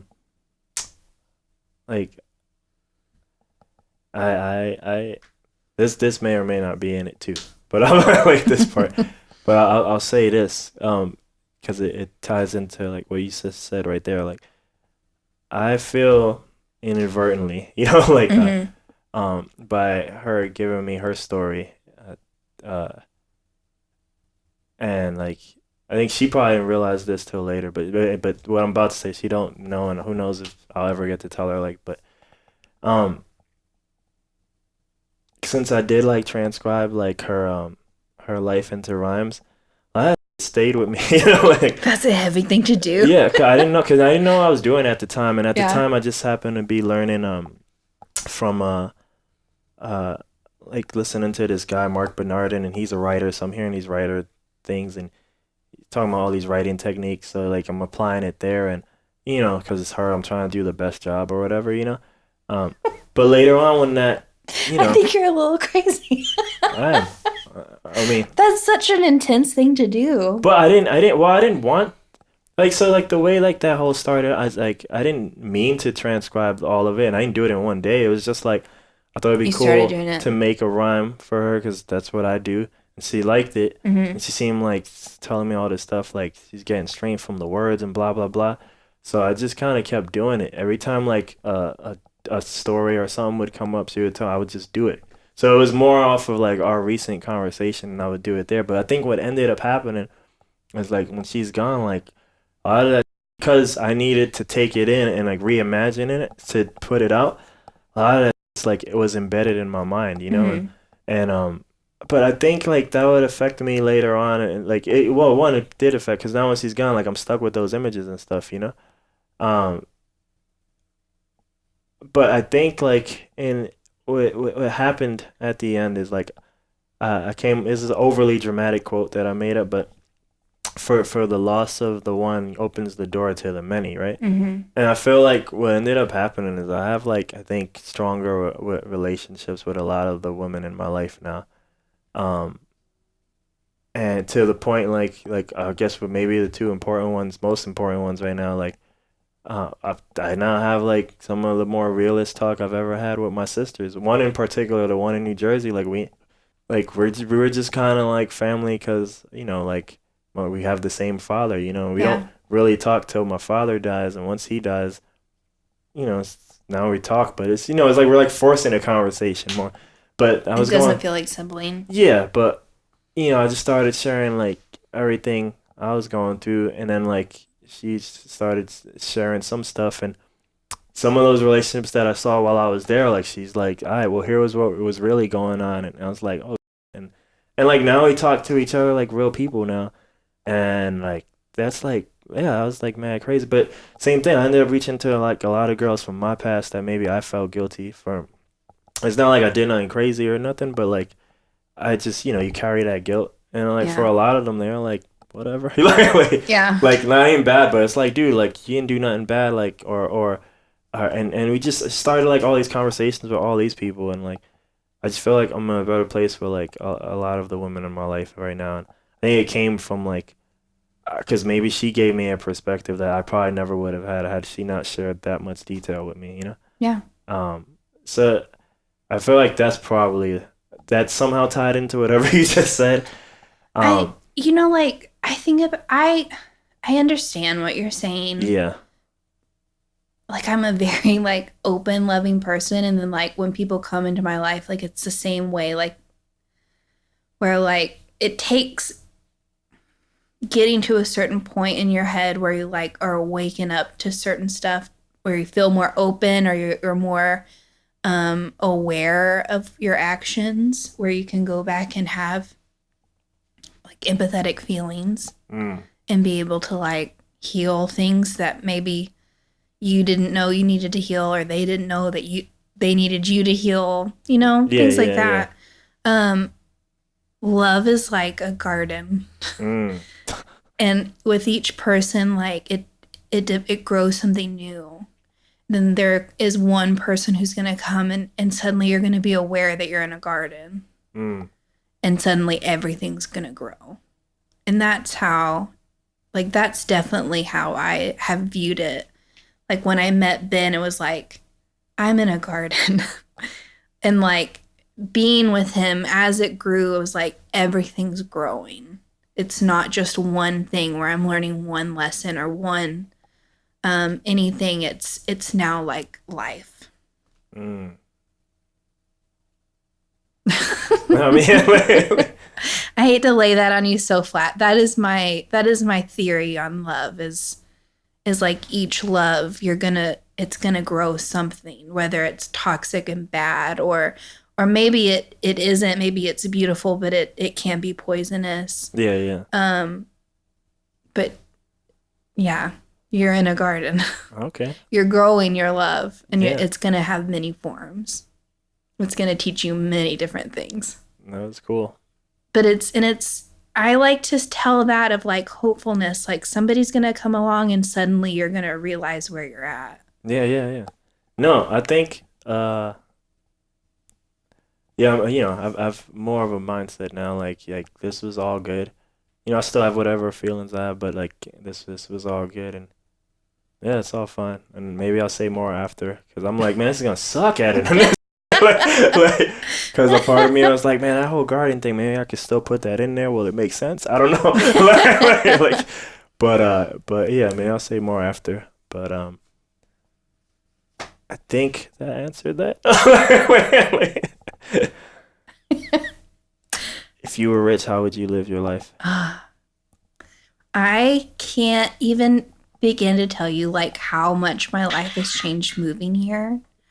Like that was one of the things I keep thinking of asking you, but always when you're mid talk, so I don't ask you. like how has it been since being here? But I feel like you're going in there. It was such a risk for us to like uproot our lives. Like we have heavy roots in Austin. We like formed a lot, and we have a lot of love there. But it was like getting to a point where we was like, why are we like? If I stayed in Austin, I would have continued to struggle. Like, I don't think I could get an art job, period. I don't think it would have ever happened. Well, is it just more competitive there? Mm-hmm. Okay. Even a teacher that I met now, she That's was stupid like... for me to even say that, right? Because I guess it's Austin and it's art, right? Which says a lot, because it's like, art jobs, people die. That's how you get them. You know, like, people don't leave them. They don't, because it's a really good job. And then it was oversaturated because everyone's an artist, right? It just was never going to happen. And Ben was done with what he was doing for his career, which he had been doing for like 10 years. So, and he kind of was at height of where he was going to go. So it was like, if we want to grow anymore, we have to leave, which is a hard thing to do. Even moving here, it wasn't like super easy to begin with. I definitely took an aid job coming down, so I was still mega poor, even more so than in Austin, and it was super tight. But getting this job has like changed my life dramatically. Like, my bank account is like completely surprised. It's surprised. It's like, what's going on? You have all this money coming in. Like, what are you doing? And so I feel I feel the richest that I've ever been. And it's like, so whenever I think about that, I'm like, I couldn't imagine making more money than I'm making now. Don't say that. But I've never been afraid to be, I've never been afraid of this lifestyle. I think that my mom, like, was really clear to me whenever I wanted to, like, go to art school. She was like, right? That, like, this isn't the money business. This isn't going to make you wealthy. This is going to be a struggle. And I just remember being like, this is what I choose. Like, and I choose that hard truth of it too. And I'm okay with that. And that's not what I need in my life to feel fulfillment. But that's very much like mine and Ben's like mindset is like, we're okay with not being rich. That's not where we get like our wealth from, is money that comes in. We love to being able to support ourselves and like experiment with new gear and things like that. But it's not priority by any means. Where does your wealth come from? Community.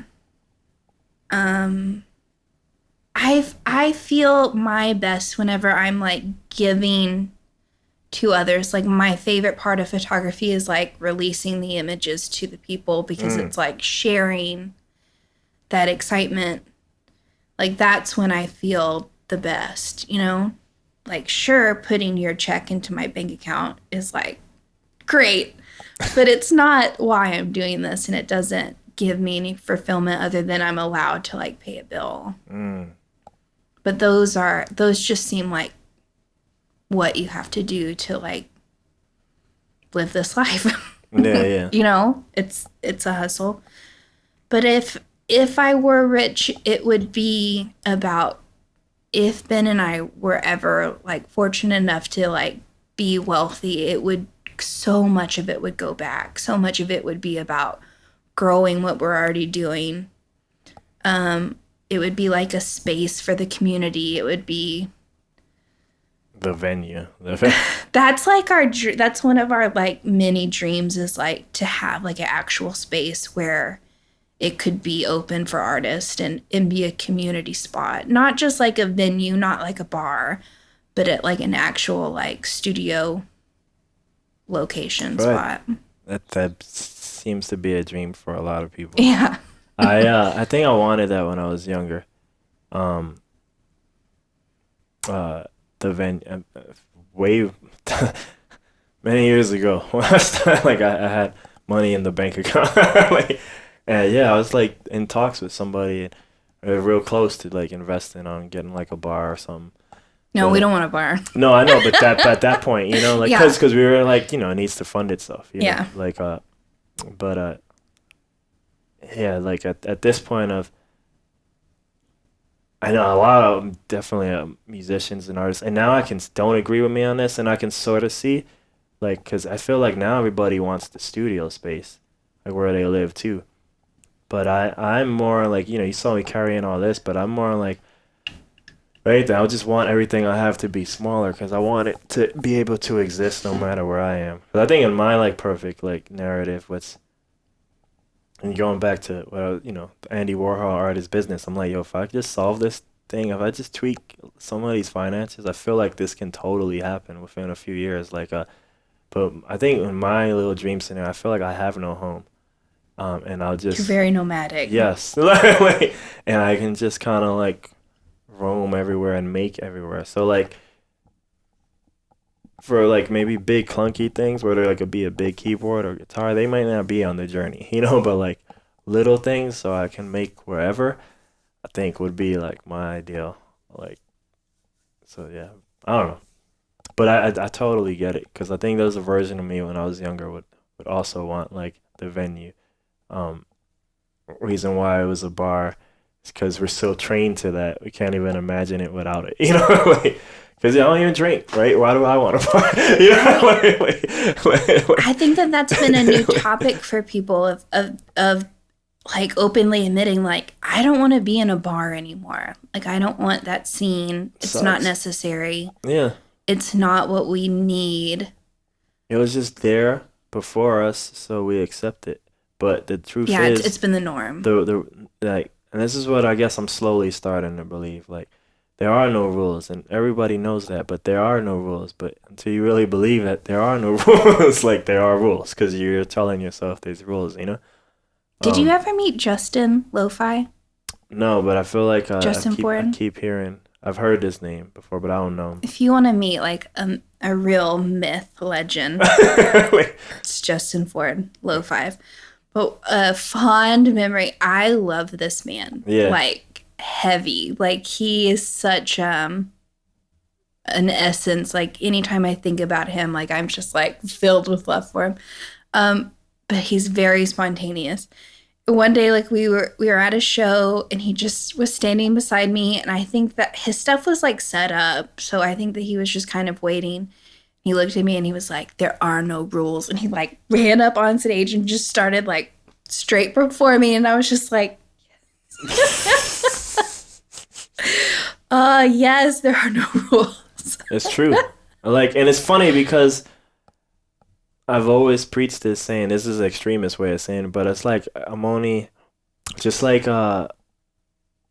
with all the things we kind of been talking about, whether it be like, damn, that there was a more thing, like I see the love is a guardian thing, but there was something else, but like where I was agreeing with the quote, like it just doesn't, it doesn't sink in a moment, I guess it's over time, but like I've always been a big lover of the idea of everything exists, so nothing exists, which is basically just saying the same thing. There are no rules, but I feel like I'm only now just starting to truly like believe and understand that, Mm-hmm. Yeah. I teach that in color theory of like there are no colors. Like if there is no light, there is no color. And it's like if there is no light, is there life? I hate talking about it. It was a really awkward like lesson of me being like sit on that one. Because they're kids though, right? That's why, right? Like, well, they're high schoolers. So, but they're still, younger, and unless you're about that life. Well, it's like a mix. You see the older ones whose like brains are more developed and they're able to process like abstract thought like that, and they're like, and then they're the younger ones like, They're gonna make fun of you when that class is over. I don't know what they do. Listen, okay. I know that they come to my class. Yeah. I know that I'm loving what I'm doing, like beyond anything I've ever done. But there are things that I'm like, what's happening? They have these like contracts, like if they skip classes, I have to like sign saying that they were in my class. And as they're like bringing me these contracts, I'm like looking at them. I'm like, y'all have never missed my class. Like you have like perfect attendance in here. I'm like, do you not go to your other classes? They're like, no. I'm like, gotcha. You're doing something right. I guess so. Yeah, that's they go. Up. You're doing something right. We do like breathing exercises before we start. Oh, Sorry. It's hippie. It's hippie. What is the exercise you do? And like, where did this come from? A lot of things. Yeah. So at the beginning, I have like a warm up, and like it kind of matters. Like it's important to like start kind of drawing, just kind of like open your mind and like focus your mind on what we're doing. And then I've kind of switched it up because I have to like get the like school stuff out of the way. So like have them write the objective and then we breathe. And I just like make them like breathe with me. Yeah. And I tell them like we're focusing on where we are and what we're doing. And it's a little trick because it does help your brain like slow down and like process what's going on. And school's like a really crazy thing if you break it down. Like they have 4 classes a day, but it's like they have 4 different bosses. And then they have their main boss at home. Like it's a crazy life. And if you can like teach anyone to like stop in any type of situation and like take a deep breath and like focus on your breathing, like no matter what, you're gonna like start to calm down. You're gonna start to focus.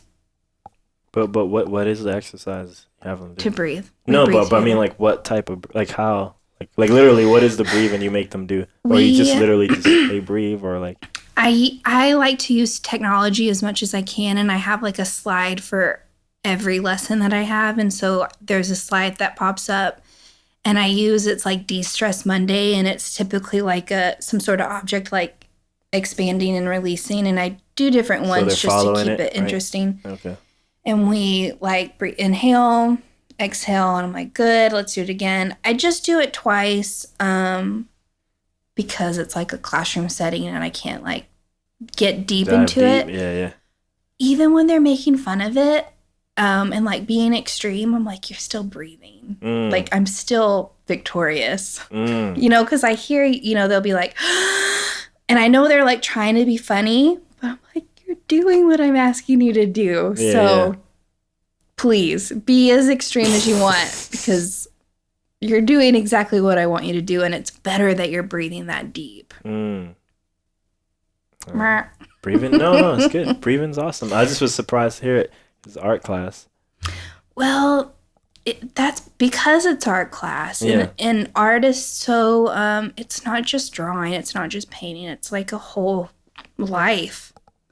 And I respect that and breathing and focusing and understanding that it's like a whole different mentality than going into a math class or it should feel different. That's what's up. Otherwise, I'm not doing my job. And you are because they have perfect attendance. Not everyone, but surprisingly a lot of kids. Hey man, that's the best we can hope for. Yeah. What is your goal in life? Happiness. It's so, I've always said that. Like anytime anyone asked, I think that I was really unhappy as a kid. And I think that there was something in me that was like, as long as you can just be happy, that's all that matters. That's all that I want is just to be happy. And I still take that. And I hope that I don't sound like a major cop-out saying that. Normally, I mean, you kept talking, so I was letting it go. But normally the instant question after is, well, how does one go about being happy? By doing what you love. And not allowing, putting boundaries up and not allowing like what you don't want in your life into your life. That's all we get. So there's like 2 ways to go there. Definitely. So that thing is new to me, the boundaries thing. I think it's new to a lot of people. It is. It was also new to the person I was talking about earlier too, you know. And I'm still knowing what's up. I think my girl's gonna join us, and I'm so excited. Testing if it's safe. You're gonna have to win her. Oh my God, come here. You're good. Boundaries is like, I think that. I think it's a new concept for a lot of people. I don't know if it's like this like this almost millennial idea of like saying no and not being afraid to say no and like speaking your truth and not allowing for not allowing like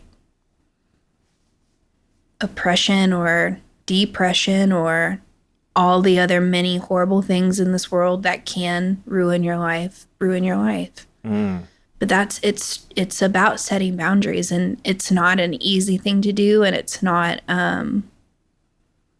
always a popular thing to do, and it won't always win you people, but it'll set you up to a happier life. How does one find what they love? Listening to yourself and not listening to what the world wants you to believe. Like when I was like growing up, I was like, I'm from divorce. I'm from multiple divorce. And I was like, I'm not going to get married. I don't want to have kids. I don't want to like keep adding on to this like unhappiness. And I was also really confused about a lot of things. Where is my cat going to like ruin any of these shots? Oh, it She's doesn't really matter. into this. I just find it funny. That's why I keep looking that way. I'll check it now, though. Ooh, lost it.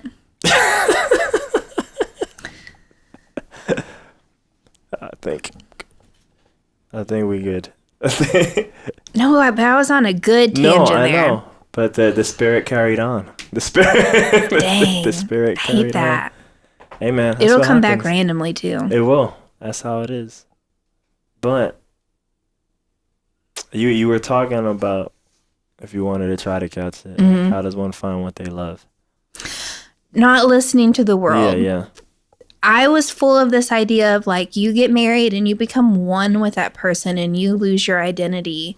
And I was very opposed to that idea because I'm very stubborn and I'm not going to be told what to do. And there was like this idea, and I don't know how I got this, maybe church, of like, you should have the same bank account, you should become one person. And I just didn't like that idea of losing myself to marriage or losing myself to children. And it's taken of like setting boundaries of like, that's not how I define normal. That's not how I define my marriage or my relationship.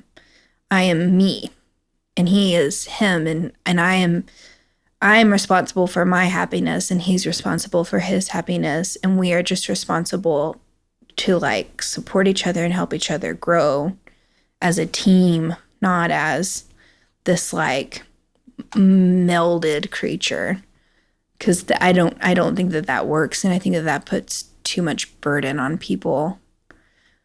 But finding your happiness is defining your own, what you believe to be normal, what you believe to make you happy.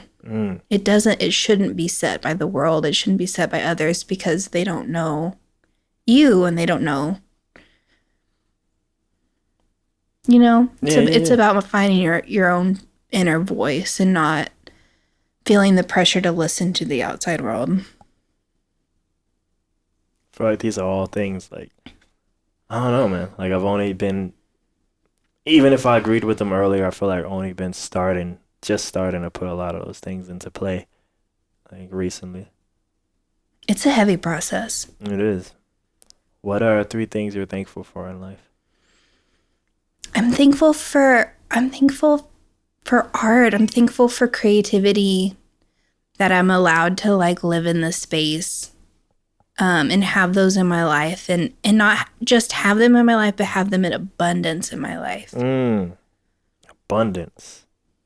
Plentiful. 3 that we're thankful for. Yeah. Phrase that again. 3 things you're thankful for in life. Creativity was the one. 2 would be my family and my friends. Like I feel like I finally have these really good connections with family and with people who are like-minded and in the same pursuits in life. And that alignment I'm very thankful for, and it feels new too. And feeling like if I were just to like fall back, like I could be caught by a really strong support system. Trust. Trust. That's a big one. Yes. Yeah. And that comes from that. Third,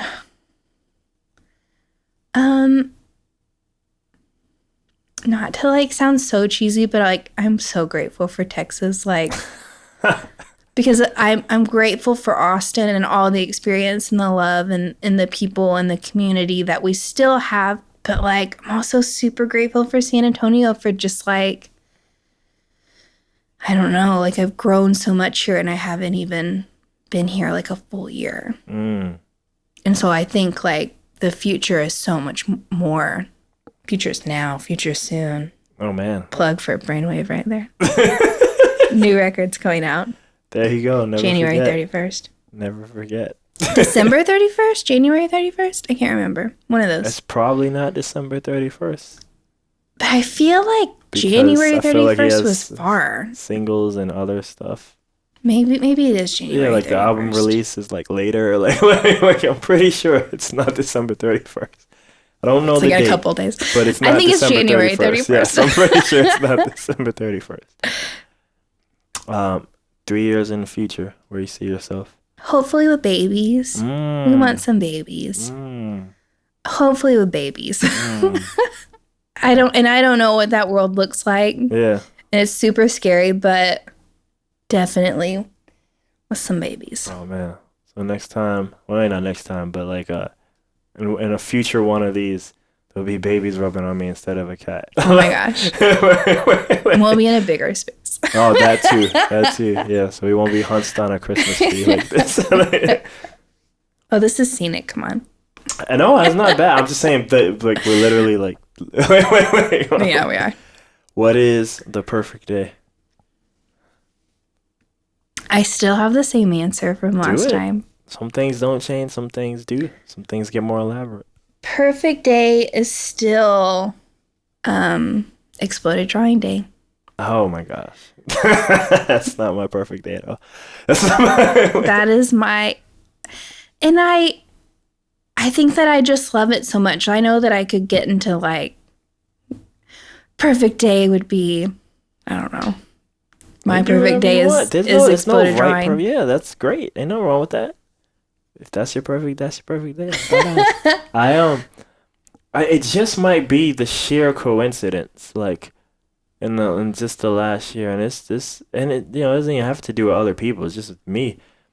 But I just feel like I was just always having a bad day on every exploded drawing. So like I'm just taking with me to all of them. Let alone my feelings to that or Andrew or anything. Like, so I just feel like I just not having a good time at those. Like I just never wanted to go, but I would go anyway because somebody was playing or something. Yeah. Or whatever, or you're in town or something, like. But I just felt like I didn't want to be there on most of them. And unless you're gonna count the swimming pool one, I don't know if you count the weekly swimming pools. The summer one? Yeah, I don't. Those aren't real. Count those. Yeah, exactly. Those don't. Because actually, funny enough, those I went to one of those, and that day was probably all right. I met a new person that day, and I bet those were really fun. Yeah, and I was in the water, which is brand new for this year. That's me trying new things. Like, Get it? Tomas would poke me, and he poked me enough for Barton Springs. And I would always tell him no. Because I don't know how to swim. And I love swimming. I'm not getting. He said that is your city boy in you, not swimming. Maybe. I hated going to the beach growing up. I hated that because I just want to be in the neighborhood hanging out with my friends. You just want to play Street Fighter. Yeah, I just wanted to hang out with my friends. Like honestly, that was my goal in life growing up. I didn't want everything else was in the way. School was in the way. I just wanted to hang out with my friends. That's it. No ambition. Yeah. No ambition at all. I just wanted to hang out with my friends. We didn't have a goal as friend unit. We just wanted to hang with my friends. Yeah. Go to Orchard Beach. I was like, what do I do here? I'm just like in sand now with my mom, and like she's doing it for me, so I don't even think she wanted to do it. And it's like, dude, I don't want to be here, like yeah. No one wants to be here. She's like, we have to go outside, son. We're taking all this stuff on the 12 bus. It's like ridiculous, But yeah, so I don't want to swim, and but one day I was like, you know, maybe a combination of being like high in the moment as I was like rising towards my confidence in the summer, but also I think it's like, look, if I don't like how things are, like let me try something else. So I just said yes one day, and as you were talking about breathing before, I do like breathing meditation, and I do cold shower immersion. And I try to do some cold immersion here and there. It's a good one. Just why I wear like short sleeves even though it's cold or something, But yeah, I didn't know that place was cold, so it was cool to practice just breathing, still being calm breathing, but being like fully immersed in there, Yeah. Then the first day though, like getting my head under the water, like I noticed like it was real hard to do that. I would just like kind of panic though, because I guess just being fully surrounded by water, I guess my body wasn't used to that. Yeah. So like I can do all of it to here, but once like I guess my breathing stuff goes underwater, you panic. Even though I had plenty of breath for more than 1 second, like I just noticed it was really hard, or like water going in my ears, so it was a bit hard to get used to that, but it was cool. So I enjoyed it, and then we'd go around, like hike around Barton or something to dry off. So it was cool. Nice. I enjoyed it.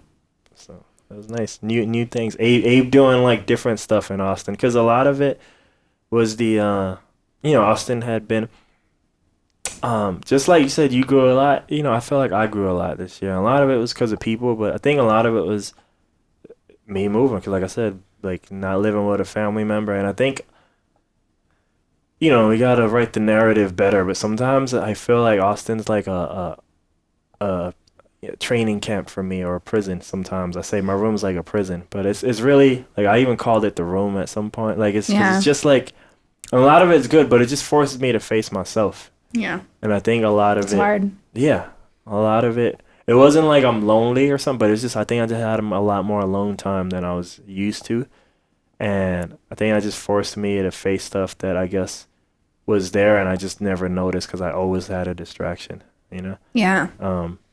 That isolation too. Yeah. So, what's the question I should have asked you, but I didn't?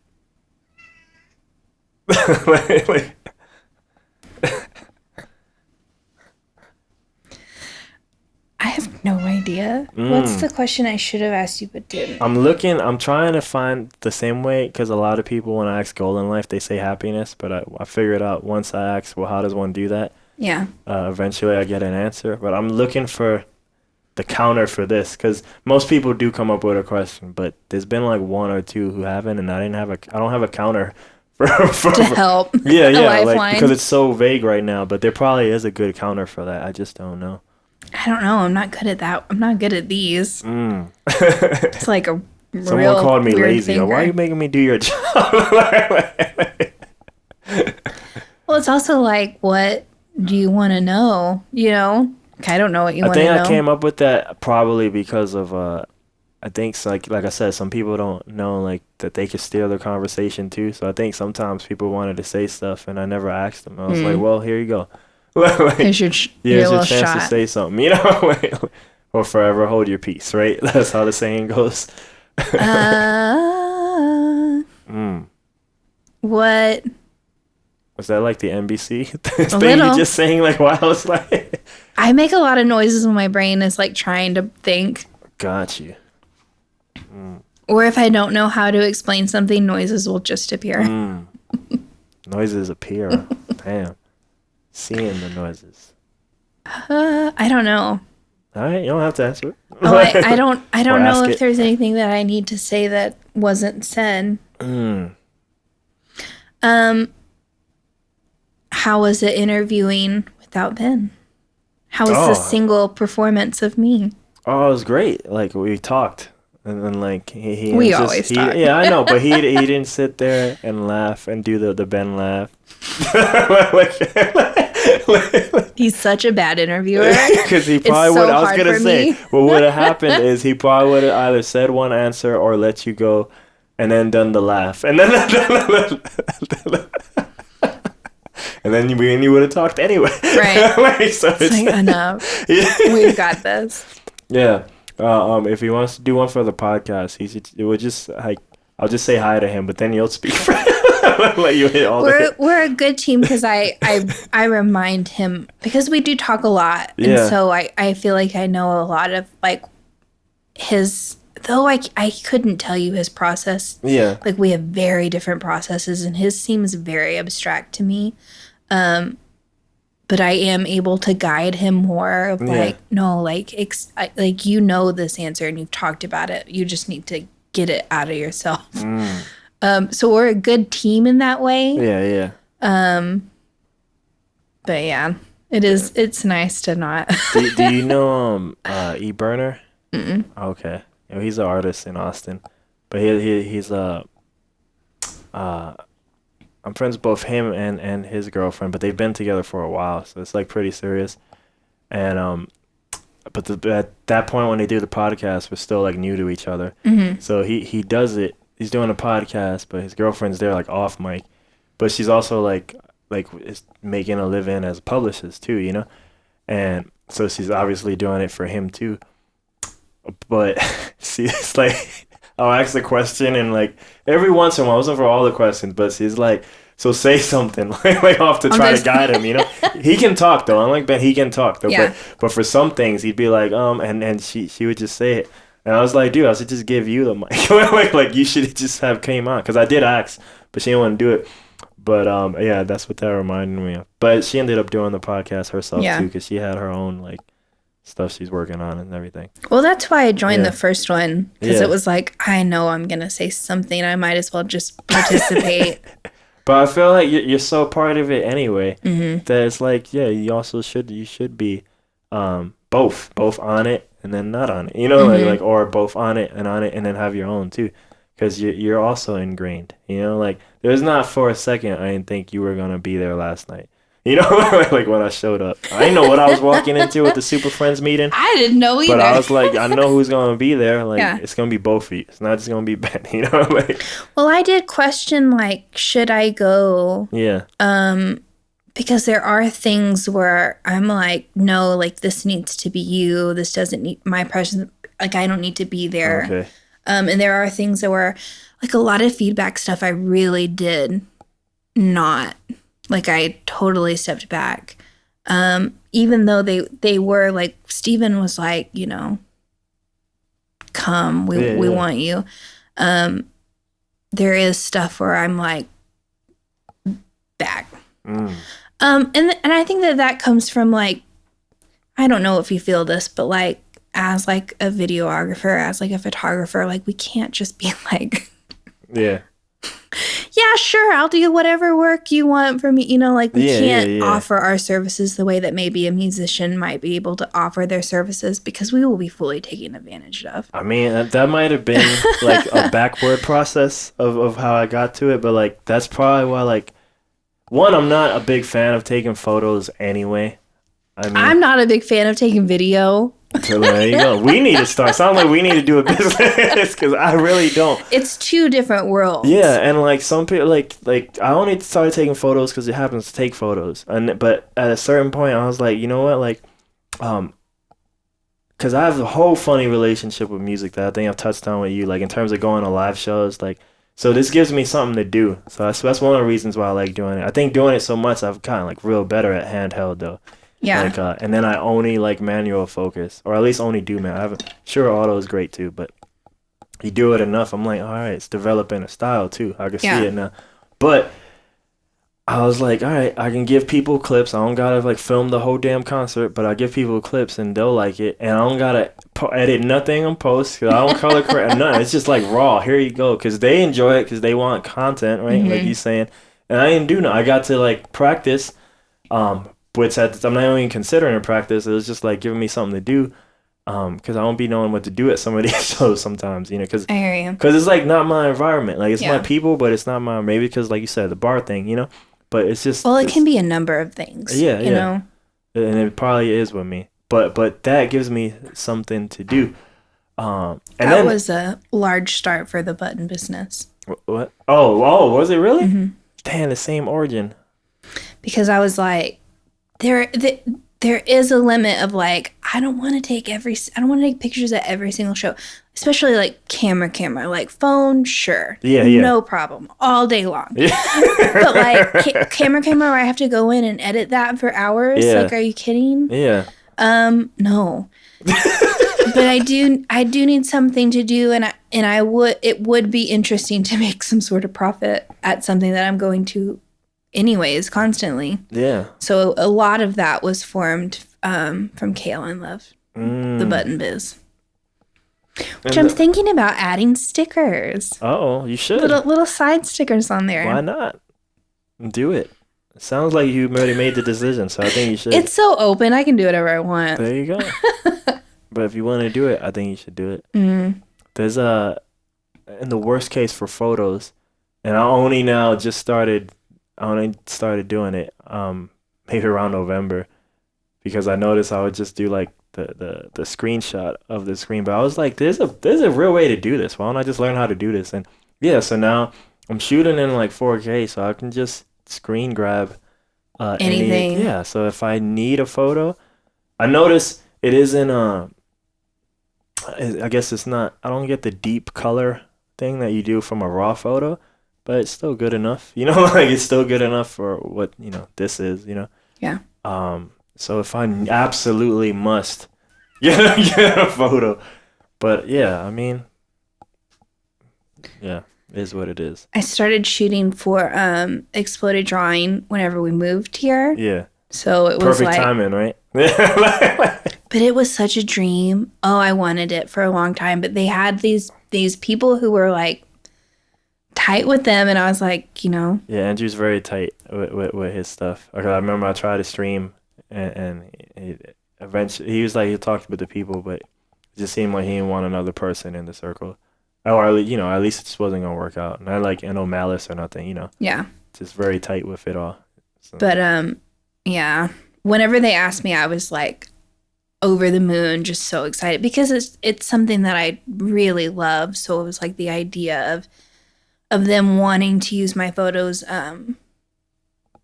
Yeah, and that feels like for me. And it's a huge opportunity to like shoot artists closely who like I wouldn't be able to otherwise.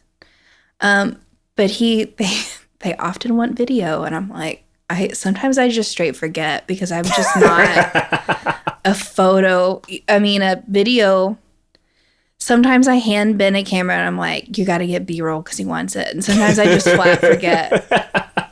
And he'll be like, did you get any video? And I'm like, no, I'm really sorry. That's funny. But it's my brain doesn't go into movement. It's very capture oriented. Yeah. Let me ask you this, because this happens with me. I think I told her once, or I definitely thought it, or told other people, but I'm like, man, one of these days I really want to go to your show, but just like go, like, because the way I work, like, not produce it. Well, I mean, and I'll do this, I'm filming like a lot of the set.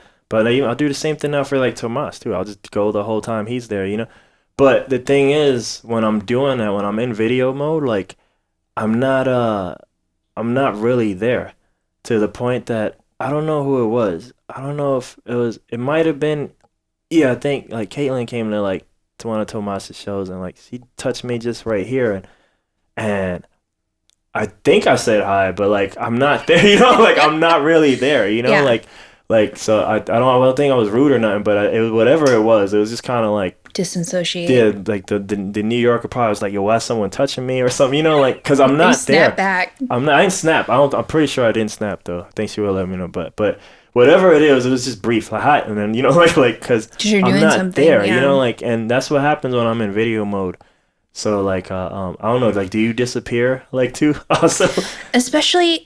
I noticed it if there's money involved. If I'm getting paid to do something, yeah, Kaylin's not there. It's because I feel like at that point it's not for me. This is my business. This is, like I need to capture, and they're depending on me to capture, and they're paying me to capture, and I definitely enter a different. Because, like, I'm going to explode it in a whole different way.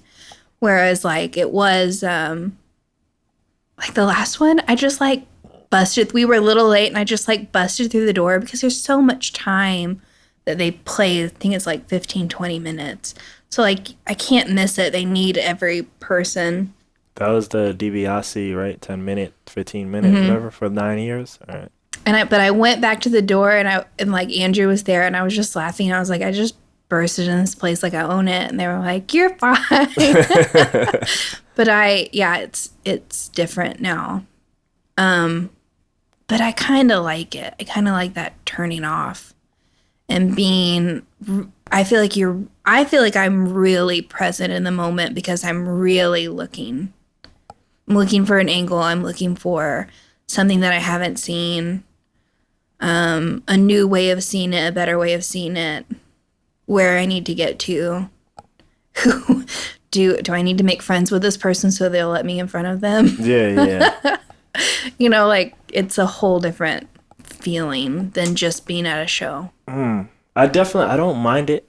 I just it was just something I noticed that I do, and in the case of like her, like I really do like enjoy seeing her. So I'm like, it would be pretty cool to just see him, like, because sometimes I'm like, yo, man, like It's almost like you miss it. Yeah, because I feel like I'm watching it for the first time on my laptop. I'm like, that was pretty cool. Oh, that was like, great. Yeah, it's like it was got to a point. Man, it's a lot of work to like just watch this on my laptop. Because even though I'm watching it there, I'm not. You know, like I'm not really there. You know, like I just kind of like go somewhere else. You know, so I don't know. I feel like my brain needs it. My brain needs that kind of strong focus. Yeah. Like I said, but I hear you. It's a different. I think I don't mind it because most of the time I don't want to be at these places. It's just like every now and then if it's an artist, like because it's really hard for me to enjoy like live performance these days. So I'm like, if I actually do, I'm like, man, that'd be cool to just watch. You know, like it's been a while. It's been but yeah, I know why I just don't watch because more often than not I'm bored. You know, like so. It's just it's not the easiest thing for me to take in anymore. I just like, man, I could be doing anything else, you know. I'm addicted to like the feedback. I'm addicted to like producing a shot and having people love it. Like I'm fully like anytime somebody like uses my picture as like their profile picture or whatever, like I'm ecstatic. That's cool. I'm addicted to that. Maybe some of that worked for me in the beginning. And this might be hard to believe, but I've said it enough. People starting to hear it. The guy that's moving here, like he didn't believe me for a while, but I think he was a Marine before, and he was like, dude, you would just tell me all these things, like you just like doing stuff, and I'd be like, yo, you lying? Why you lying? Blah blah blah. But I think you've been saying it long enough, and now I see your actions, and I'm like, oh, you just like doing stuff. He's like, we call you a hammerhead, is what we call you, because you kind of just put your head down, you just start doing stuff, you know. I don't understand what people do though. So like what I mean by that though is like I like doing the thing. And especially now I'm starting to, like I said, get more attached to the idea of no outcomes, you know? So I guess in some way I never really had an outcome even, but I guess I thought I should have one. But like today I posted a bunch of Caitlin's birthday, and it's just clips again. I didn't do nothing. I did nothing, you know, like it's just like, and I purposely shoot them in like 1 minute for the most part, so they'll work on Instagram. Yeah. You know? So and I gave it to her and all the artists like whenever, like the next day, but like today I posted them because I don't even save none of this stuff. You know, I normally just post it. And I just let the world be my hard drive because I ain't got hard drives like this. Videos called, you know. They stack up real quick. Yeah. So I don't want any especially of it. the way you shoot. Like, oh my God. The way I post it, once I post it, I don't want it. I don't, like, not that I don't want it, but it's just like, I just let that literally be my hard drive. So, I'm a saver. Gosh, I'm a saver. I mean, perfect world, I'd probably save it too, but it's just like, you know, like you said. I don't think you could with video. Like no, the I mean, amount my perfect space. world, if I just had too much money, then sure. Just keep dumping it on hard drives, you know? But I mean, like, I'm not going to buy hard drives for that purpose, you know? Like, it's just, I don't care enough. But I posted it today, and I think, Pursue reposted it again, and I can tell, like, he appreciates it, you know? And I'm happy he does, but, I don't know, maybe there's a spark in there or something like that it does, but it's like I'm just doing this to do this. You know, and I'm glad that people like it and they take it, but it's like I just kind of like doing it, you know. I don't know what else to say. It's like not much to say. It's like I like doing this, like that's it. But they're like, I guess the point of me saying that though is like their reactions can't even help me anymore. You know, like it doesn't even do nothing, even if the reaction's good. I'm glad it's good. I'd rather that be good than not. The opposite. Yeah, but I don't know. When I hear that, I'm like, you have to reassess then. Maybe. Because it's not fulfilling you. Maybe it's not. Like I can't answer that. Yeah, I don't know. I mean, like maybe it's not. Like as I think of things to cut off, and we can end, by the way, because I feel like now I'm just going into the normal time. But as I think of things to cut off, like I'm like, you know, that way I can do more focus. I'm like, I was wondering, like, I don't even know if I even want to do music anymore. You know, like I still debate back and forth. I've enjoyed the little bits I've made here. All the guys at feedback were like, real. I know that what you created and then it probably took a lot out of you. But they were all about what you created. Those songs that you created. Yeah. But like as a person who like knows where you came from making that, I'm like, yeah, Abe can't like continue to do that. It's gonna kill me. But it was a really beautiful thing that you did. Yeah. And I think that if you can I think you needed that. Yeah, that's probably why I came back, because I wasn't making beats, and I've told people, like, what I've done now is I've made a bunch of beats here and there, but they'll be like none of them are mixed or nothing. They're just kind of things, I guess, like, you know, therapy thing. Oh, because it feels good to make something, so I make it, but it's not even finalized as a song. And I think in the right situation, I'm like, they're probably some of the simplest things I've ever made now, but they're like canvases more for me to rap on, because at least that part sort of interests me. I don't even know if I even want to rap so much, but like I said, if I'm gonna make music, it needs to be songs. But I know the beats at least sound like beats, whether you like them or not. They sound like beats, but the rap sucks. So like the idea of me getting better, I can see me getting better each song. Yeah, I rapped on Caitlin's submission. I sent it to her, and I was like, oh man, this is like, it was just one Kaelin? take. Is that Mother? Yeah, Mother. Okay. Sorry. But I sent it to her, and I was like, in case she wants to like sort of like do a release thing. But that was like, yeah, another confidence thing. Like, one, I can rap on other people's stuff, and then two, like, because I learned from another rapper here a certain technique. So like that was more like a demo, like. But I was just even hearing it there. I was like, oh, okay, like these like little baby increments, like getting better and better. And that part, the idea, maybe it might have been more the idea, the high of getting better. Mm-hmm. But yeah, I'm not I'm not sure if a lot of the things that these things necessarily fulfill me to that. But I think it's hard for me to get fulfillment from other people's, I don't know, reaction for a lot of the things I did. We probably should end this because I'll keep talking, but like to echo this, just because it ties into that.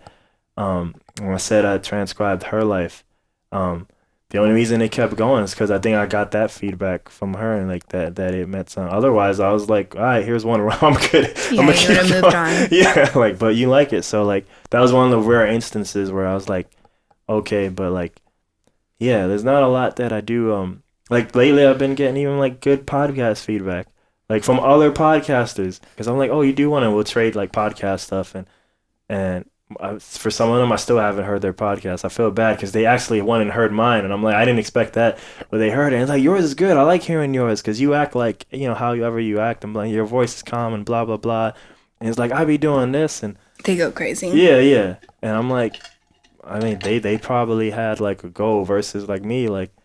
The original intention of this was like, you know, the Kevin Smith thing. Like, I just wanted to talk to my friends. That was it. That's all I kind of really wanted. Like there was no goal, you know. Like, it would be cool to get famous for people, And I'm sure that'll happen at one point, but like I just really wanted to talk to my friends. That was it. Yeah. So I don't know. You should what is it? Oh, where can they find you online if they want to find you?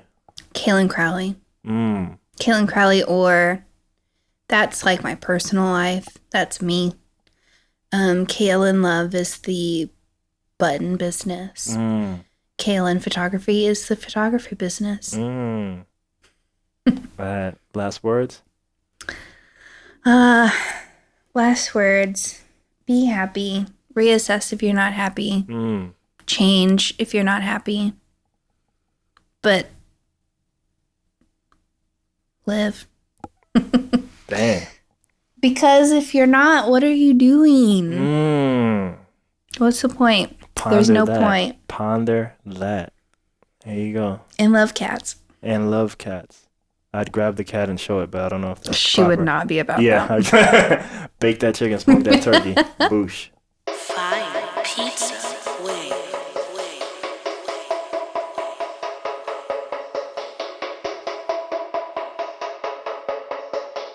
Hey, do that and that shit, brother. And that shit, brother.